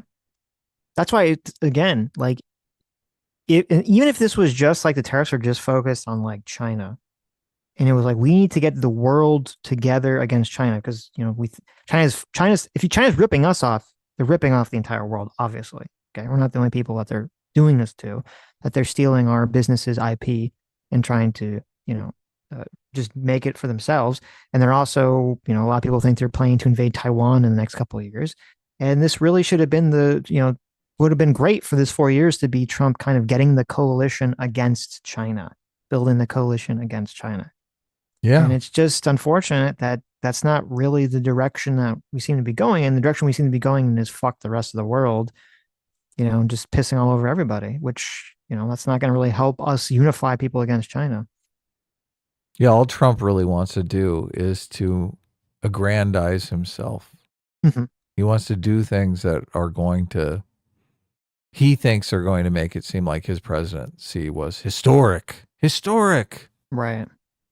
So. Well, I think there was an interesting video, maybe we'll talk about it on Thursday or some point in the future, where, there was kind of this like foreign policy leak that got out about some of the Trump administration's priorities. And it seems like the Trump administration is divided in half between, half the people in the Trump administration are really like China hawks, very anti-China, want to pressure China, want to go after China. And the other half is just American isolationist. They don't give a shit about going after China. They just want to isolate from everyone. And it seems like that's kind of why we're getting this weird, unfocused policy of both these ideas at the same time, even if they don't work at the same time. Yeah, you can't do both of those, obviously. Obviously. Right. You can't keep China in check and withdraw from the world. Come on. That's like ridiculous. Well, you say obvious, but apparently it's not that obvious. Well, that's what they're doing. These factions are fighting over Trump, and I guess he's just siding with one faction one day and the other faction the next day. Mm-hmm. Yep. The Red Dot Batman for 5 Canadian, thanks so much. Says, rip Canada, the Liberals have won the election and Alberta is probably planning to leave. Special thanks to Trump for that. Yeah, I haven't been super looking into the whole story because it's Canada. I don't really care. But I know there's a lot of talk about how, they think that Trump going hard against Canada is what helped let the Liberals win the election. So I know that I saw there was some poll that said like for Canadian voters, like it was like one of the top issues, if not the top issue from voters was they wanted someone that would stand up to Trump. So whoops. If that's the case, very, very big whoopsie. So Yeah, and that's probably him talking about Canada being the 51st state like a maniac. I mean, say it once and because it's funny and move on. But I mean, for a while there, it sounded like he was serious. So I can imagine. Can you look if England was going around saying that about America? Oh yeah, America can be our 51st state. We'd be like, fuck, we'd be bombing them by the end of the week. Right, exactly. Daniel Sake for 21 months, thank you so much, says, yet again, Sitch displaying his ignorance. Wisconsin is the world's largest producer of toilet paper. Flush your paper throne, anything reigns supreme. Look at that. There you go. You ignoramus. You bought the wrong thing. Wow, look at that. Listen, you think it's a coincidence that Wisconsin's also where that judge was, where she was hiding the illegals? Okay, obviously they're using illegals to make their toilet paper monopoly, all right? That's it. So there you go. Building their toilet paper throne. Yes. Green Bay's title, here's an article. From the Green Bay Gazette. Green Bay's title of toilet paper capital of the history. Sorry, Green Bay's title of toilet paper. I can't even read this. Whatever, forget it. Anyway, it's a whole article just talking about how apparently, yes. So it's Wisconsin true? makes all that is the true? toilet paper. Yes. Wow. Okay. Wow. Yes. I thought that was a good meme, but No, I guess apparently it is fact. It is true. Yes. It is true. So good for them. So listen, if the toilet paper runs out, you guys know where to go. Go to Wisconsin. Okay. I stocked up during the and you still are using the same toilet paper rolls. I had like a whole room filled with toilet paper. Did you really? Yeah, because they did it so you could only get like one toilet paper when you went to the store. So I just was like, I'm going to get one every time I go to the store. Yeah, fuck. I don't know. Come on. That should be worth money. Yeah, because I saw those memes and like I had like a little bit of extra. No, I had like I don't know. I had a couple extra packs of toilet paper during COVID. It never, it didn't seem like there's ever a big supply shortage where I was living. So my neighbor is such a like doom and gloom end of the worlder. And when the pandemic hit, oh God, he was so jubilant. He was like, oh my God. He's like, I told you so. Finally, all those buckets of food I've been buying from Alex Jones, they're finally paying off. I got the food buckets. He was like, oh my God, it's probably gonna. He's like, it's gonna probably be martial law for a couple months, and I was like, dude, I'm like, stay over on your side of the fucking property line, dude. Stay away. Chill out. There's some funny like food reviews where people will buy all the different like emergency food bucket preps to try them out and stuff. They all seem to be pretty nasty, but you gotta do what you gotta do, right? Yeah, I mean, it wasn't that bad. So, Dr. Dealer for 37 months. Thanks so much. Dr. Dealer says missed the Sunday stream with work, so I was hoping I could bribe you with money instead of the usual 50 lashings. Well, there you go. We will accept tribute in the form of payment. Sweet. Alex Wright for 2 months says Adam's like, when are they going to arrest Jonathan Capehart already? Yeah, when are they going to arrest Jonathan Capehart? Alex, don't tease me like that.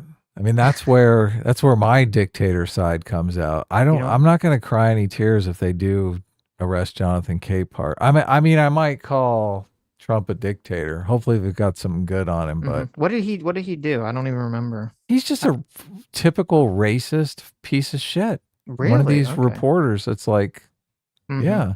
Okay. Constantly believes, he's just a fucked up dude, man. Right. Gotcha. He believes everything is racist, sexist, homophobic, all that stuff. Yeah. Can't criticize the left without him calling you a racist. You don't like that, right? I don't, no, obviously. Yeah. Talking about anti-white racism on this channel for the beginning of the channel for years. But if he gets thrown in jail, you're going to be like, Well, I don't know what he did. It depends what he does. I don't think he should get thrown in jail for, being woke. So jaywalking. There you go. Brian for $5 says the Jewish question will never seep into the mainstream in America on the right. The line is too clearly drawn on the right side of the spectrum. I mean, I hope you're right. I'm glad that Trump is so pro-Jewish. Pro-Israel, yeah. Definitely. He's so pro-Israel and pro-Jewish that that definitely is a good bulwark.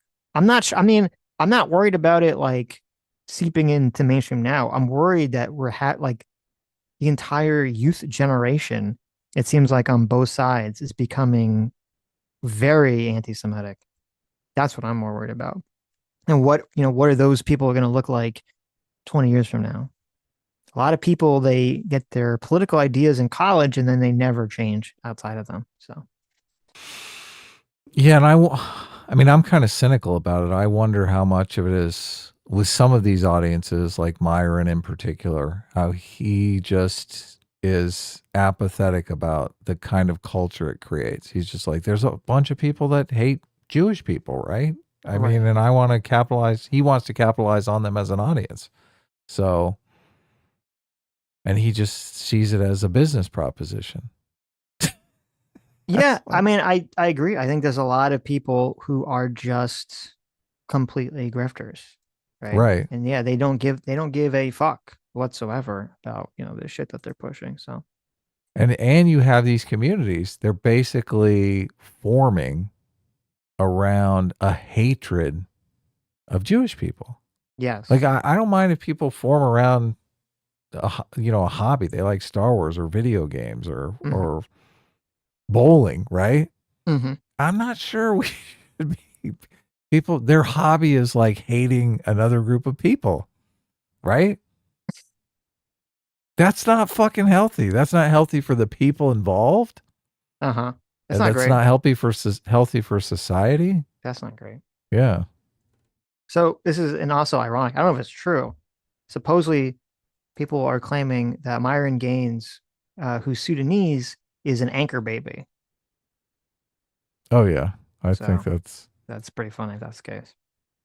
Well, there's rumors that he's also gay. I've heard that as well. So I'm sure you've heard those rumors, right? I know there was I don't know, I don't remember which one is which in the Fresh and Fit world, because I know there's one that was like paying like escorts, remember? I do remember that. I don't know who was which one. So. That controversy. Yeah. But who knows? I'm sure a lot of these guys are gay though. Cole Hammer for $5 says, should we have sympathy for the woke because we understand they've been brainwashed by Marxist theory? So there's a very difficult thing where I think you can have sympathy and empathy for most people. Most people, want to believe, unless they're psychopaths, obviously. Even then, is that really their fault? They're born that way. But most people want to, they've been brainwashed or they've been led down astray some path to believe some fucking horrible thing, and you could have empathy for that. Is it really their fault? Usually it's not. They're not in control of their biology. They're not in control of the culture or what they've been kind of fed.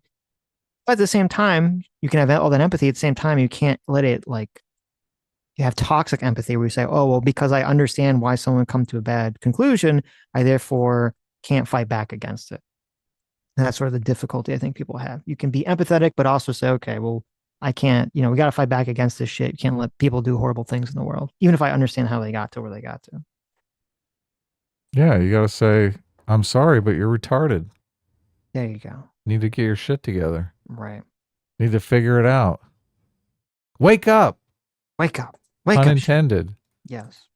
Are you going to go see what movie just came out? And it's, Thunderbolts. It's Oh, you're still talking maybe. about that. I was gonna say it's kind of it's reminiscent of I think this is the problem that some people on the left have, where there's too much sympathy towards criminals because it's okay, a lot of criminals, they have some sad backstory, that why they're doing what they're doing. It's okay, I understand all that, but fuck them, right? At the end of the day, we have to treat, even if you don't believe in free will, we have to treat people as if they do have free will. That's the only way society can work. That's the only way people can be responsible in society. And I think there is sort of I think if you treat people that they are responsible for their actions, they will become more responsible for their actions. And I think that is kind of the problem with this sort of toxic level of empathy we have in our society at the moment. Maybe it's toxic empathy, not toxic level of empathy. So. Yeah. Anyways. You can't give them an excuse. So Thunderbolts, you going to go see Thunderbolts? The new Marvel movie? I don't really want to. I don't look. I don't want can to if either. if you want to talk about it. I have no interest in saying Thunderbolts. Yeah. Well, look, I'm not. You don't have to go see it. I'm just curious if you had planned on it. Are you going to see? Are you going to see Fabulous 4? I don't even know what that is. What is Fabulous 4? The Fabulous 4? Is it? What is it?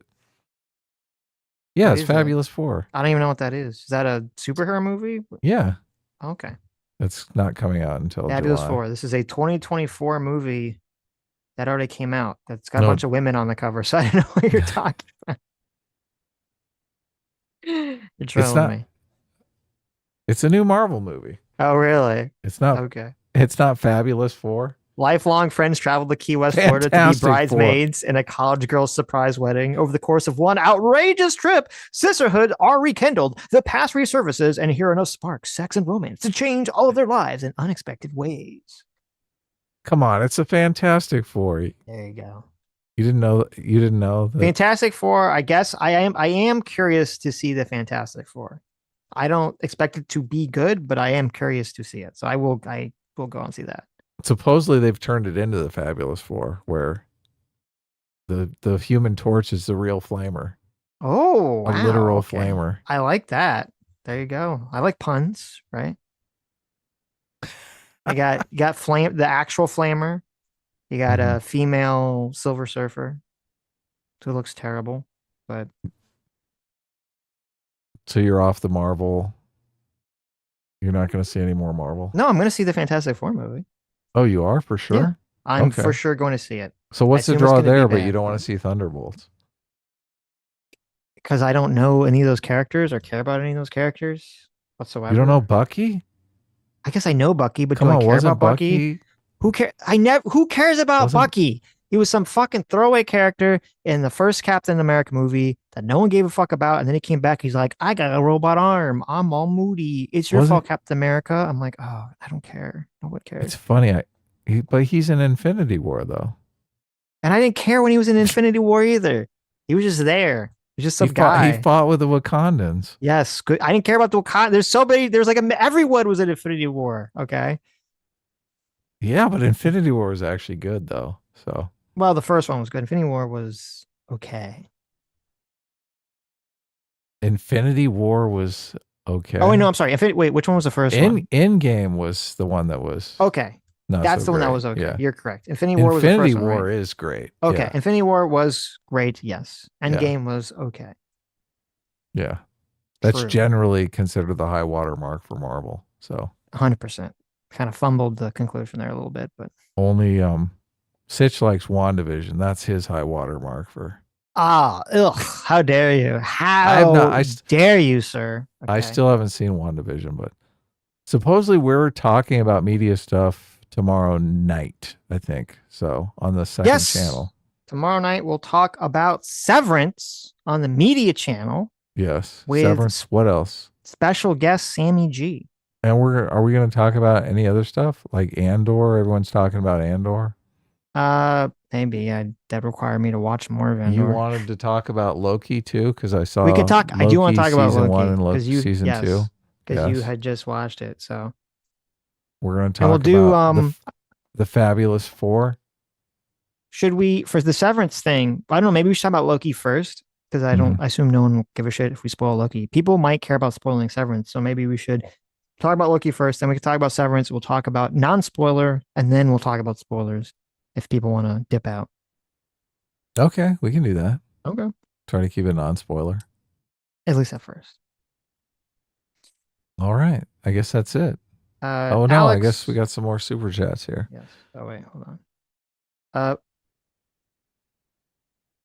Verse 5762 for 30, I think it's the shekels. Says, good day to you too. And chat, how optimistic are you about the problem with China, or do you think it's too late? I don't think it's too late. Because I said, I think we're entering this brave new world of robotics and AI, and that's going to shape the way things play out. And I do trust, and I do believe that American ingenuity and American spirit, and I think American companies are going to do much better in that front than China is going to be able to do. Now, China's going to try to keep copying our shit, And that's going to be really the difficulty, is preventing them from stealing all our stuff. So I want to know the worst case scenario on if China grabs Taiwan. Is anything in Taiwan essential? Like, how bad are we going to be fucked if we have no access to anything? Well, that's the whole problem is Taiwan? with the chips. Yeah, we are going to have a lot of difficulty with the. Well, I know, but we're chips, working. so. We're working on that problem, and I don't Yeah, know but how. Obviously, Mhm. you know, necessity is the mother of invention, as they say, right? If we're all, cut off immediately, we're going to be breaking ground on a chip factory the next day, right? Right, and I think, well, it's kind of mixed bag, because on one hand, you know, a lot of people are saying China's gearing up for this big invasion of Taiwan, and part of another reason why I think that we're going to win at the end of the day, and China isn't, is China is kind of having their own demographic problems, and they're having their own economic problems. And when you have the country literally has to create fake cities just to provide an investment asset for its middle class, that's not great. And so it's like, okay, these people are going to go into some big war. Like, I think that's going to be a complete disaster for them. I think it's going to be a complete shit show for them. And it's going to end up. This is why they do it, though. Instead of liberalization, they go into war. Yes, but I think it's going to completely backfire, kind of the way that the Russian war in Ukraine is backfiring on Russia. They thought they were going to just roll over, and then obviously that doesn't happen. So. Yeah. I think that is like the choke point. Mm-hmm. In possible futures. So obviously everything is going to be worked out by 2033. I do think we might get into a third world war. I do think that could happen. Really? Yeah, of course. What the fuck? Why? Yeah. You think, I mean, if America dips into recession and our economy starts tanking and Russia continues to go at Ukraine and China grabs Taiwan. But here's the issue. Right now, Russia is so desperate for soldiers, they have to fucking take mercenaries from North Korea to fill their ranks. Okay. This is how desperate Russia is for soldiers. And I don't think 2033, I don't think in the next few years, I don't think Russia can just continue the war for that much longer. I'm very skeptical of that. Really? Okay. Yeah. It's funny, on the internet, everyone is like, Russia's obviously going to win. If you think Ukraine stands a chance in hell, you're delusional. That's like the narrative. I know. And then I listen to the actual like military people, and they're saying the exact opposite. I know. They're saying that Russia's in a complete economic and population spiral. You know, that's why they are reaching out to the North Koreans, and that they're not advancing, they're not doing well, and that they cannot continue this war indefinitely. Yeah, their economy's in the shitter. Yes. Yeah. And so that's why I'm kind of skeptical of a world war, is that even if China, like say China invades Taiwan in 2-3 years down the road, and so then we, either the same thing that we do with Ukraine, we prop them up, or even directly, we have the American military, directly there, and the rest of the world is probably going to, even if Trump's pissing everyone off, they're still going to probably want to protect Taiwan for their own selfish purposes. I'm not sure, in the past, if Russia wasn't been bleeding themselves out, then yeah, you could have like Russia, China, they could be helping each other. But I don't think Russia's really going to be in any position to help China in their own war in the next couple of years. Right.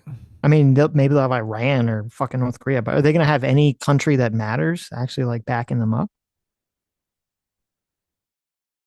I just Googled how long can Russia sustain the war, and as soon as I typed in how long can Russia sustain the war, popped up like a bunch of people are searching this. Right. So it's kind of funny. Russia's military as of 2025 maintains a significant size with approximately 1.32 million active personnel and 2 million reservists. So they got 3 million people left to throw at this.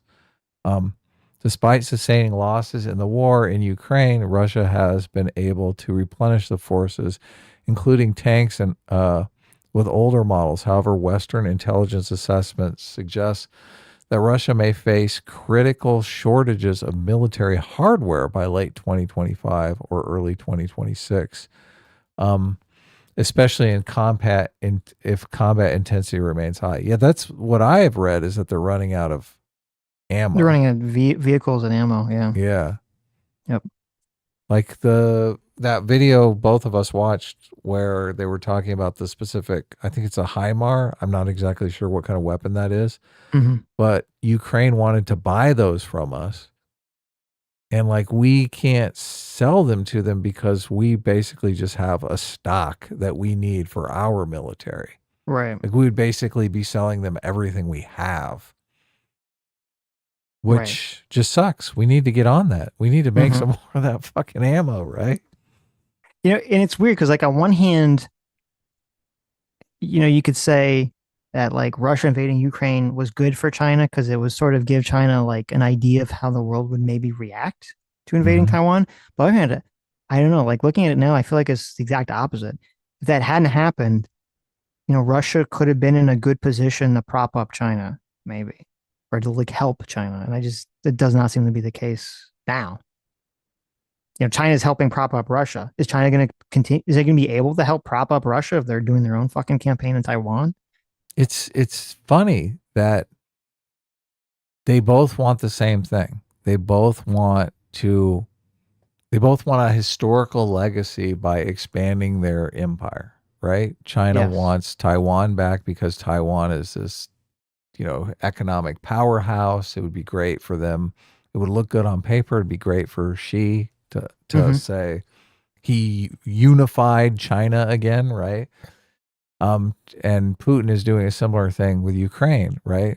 It's funny that Trump basically wants to do the same thing by taking Canada and Mexico and making them part of America, right?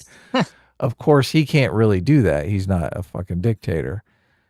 But these are the goals of these people, and I don't think it's going to stop because there's no apparatus, no institutions standing in the way of it continuing. Well, I think the except problem for is us, our military, obviously. So go ahead. And the big problem is with same thing with Putin, because like, you know, when Putin's going to invade Ukraine, it's like, okay, this seems like the stupidest idea in the world. He's not going to do it, and then he does it, and it's like, okay, well, why did he do it? Because he is this dictator who's surrounded himself with a bunch of yes men and people that are feeding him whatever he wants to hear, right? They're not feeding him real information. And that's what's concerning, is because supposedly a lot of people are saying it's the same thing with Xi in China. It's like he's surrounded by, you know, this is dictator surrounded by a bunch of yes men are telling him whatever he wants to hear. So he's not really going to get an accurate picture of what a potential war with Taiwan could look like. Right. Yeah. And that's why I think it could easily happen. Exactly. Because you look at it from like, it's not really going to benefit China at all. There's almost no way to see the outcome would be beneficial to China except hurt China in the short run and in the long run at the end of the day. So why do it? Just for some retarded idea of legacy? Maybe. Yeah, that's what all these guys care about, I guess. Can you imagine making it to lead a world power of like a giant nation and then to be completely forgotten about historically? They're like, I got so close. All of them are just maniacs. I mean, there's, you know, it's very likely, supposedly, that, you know, one of the benefits of using nukes is on amphibious landings. So, you know, she might be known for the guy who got nukes to be used against his country for the first time after World War II. I don't know if that's really the legacy he wants, but I'm a little terrified of a nuke going off. I am too. Because that's like a bright red line. Yep. Almost a cultural line. Yep. That nobody has crossed since World War II. Yep. And I just think if one goes off, who knows? 3 are going to go off. 4 are going to go off. Right. 5 are going to go off. They're going to. It's going to be like people are going to go, "Oh, that wasn't that bad." Yep. It's very scary. It is scary. Yep. So all for the market's going to be nothing. big. The market is going to be down big that day. So. Oh, of course. You guys make sure you have some cash. So you China invades Taiwan. The market's going to be down big. That's true. You guys make sure that you can get in. Okay. Right. All Listen, right. maybe Trump will be able to strong arm Xi to not doing it. Okay. I don't have any faith in Trump now. I think I've come to the conclusion that Trump is just shooting from the hip. I don't think Trump is thinking a week away. I don't think he's planning a week in advance. Yeah, he probably came up with this whole crypto pump thing like the night before. Oh yeah, that'll be a great idea. Change the website. We'll do it tomorrow. Yep. I agree. Yeah. Lethal Strain for $10 says, sorry, I missed the live show. Had soldier surgery and been recovering. Whoa. Don't apologize. Hope you have a good recovery. Yeah. Hope you're doing well. Yes. I hope the surgery went well. Alex Wright for $2 says, day 20 and no trade deals. Where's the India deal? What do you mean? Trump said he had 200 deals. Okay. 200 deals lined up already. Okay. Right. Listen, believe, have trust, faith. Trust the process. Trust the plan. Chris and Brandon for $2 says, did you watch the Frank Luntz talk Trump voter? I did not. No. No. But I do like Frank Luntz. I did see people talking about it. And there was this big sort of silly conversation about, a lot of the polls were showing that Trump's approval ratings have been down in the last 100 days. And then I saw like some pollster was on, I don't know who it was, but some pollster was on Benny Johnson's, propaganda show talking about how it was all the pollsters were working in conjunction to do some conspiracy against Trump or something. So he dropped out of the 40s. He hit 39%. Yeah. Which is not good, but look, it was bound to happen. Yep. It's a shame he didn't use his political capital for actually gaining something. Just kind of pissed it away, right? Right. The tax cut, I think, shows promise of actually happening. So yeah.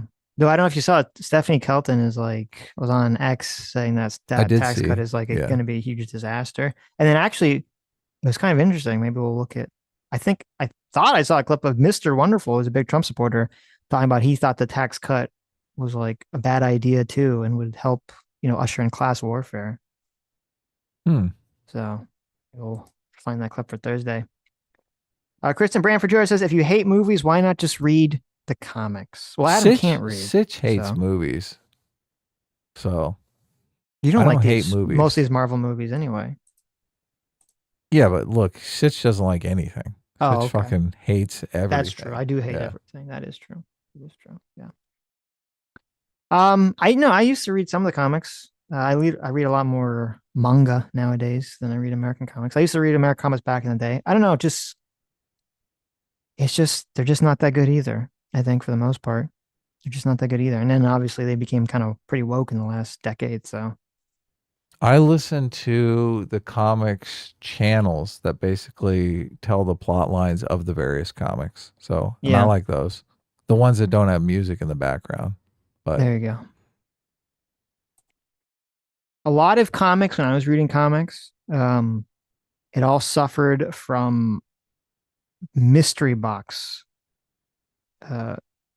kind of, where there'd be like these massive events that have these massive buildups, and then the event would have an incredibly and it takes like weeks or years for these fucking events because the comic comes out like once a month or something, and then there'd be a completely unsatisfying resolution at the end of it that seemed like it didn't really have a clear plan of where they're going the whole time. It kind of turned me off a lot of American comics. Yeah, mystery boxes. A lot of times just lazy writing. Mm-hmm.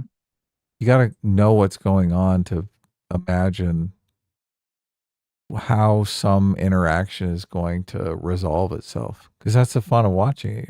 You're kind of guessing at what that resolution is going to look at. Yeah. And you're like excited to see that scene, right? When these two characters clash or whatever it is, right? Even if you don't like, and they do this thing where like, even if they don't know exactly how the thing's going to end, it's weird where they have, I don't understand this. instead of having like the resolution of the conflict be spread out for an entire comic or even 2 comics, it's like 1 or 2 pages and resolves everything. Oh, that's it's horrible. so unfulfilling, and I don't understand. Even if they're completely winging it, just draw out the resolution to make it seem more impactful. It's got to be like a big thing. Mm-hmm. Yeah, got to milk it. Yeah, I don't want to turn the page and it's like, and then he defeated the bad guy and the day was saved. I'm like, what? That's like the Deus Ex Machina ending right there. It's terrible. And then a god came down and solved everyone's problems. Right. The end. Right. Albert for 27 months says chips for. Oh, that's terrible. He said chips for, and then the slur for Chinese people. Oh. For the chink in the armor, yes. Mm.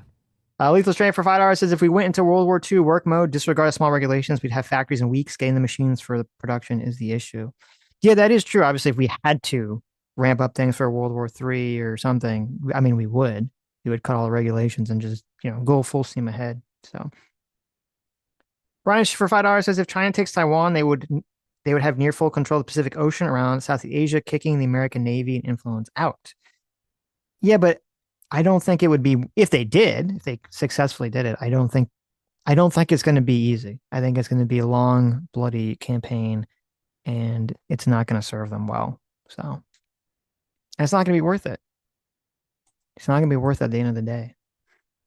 Just build up your own country.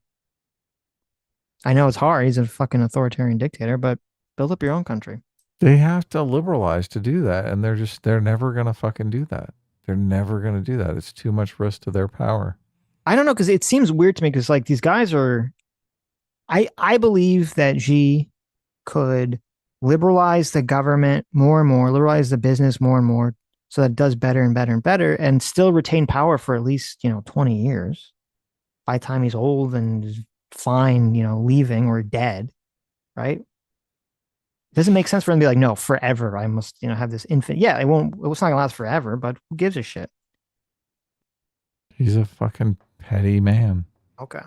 He doesn't want people outshining him or even talking smack about him. Right.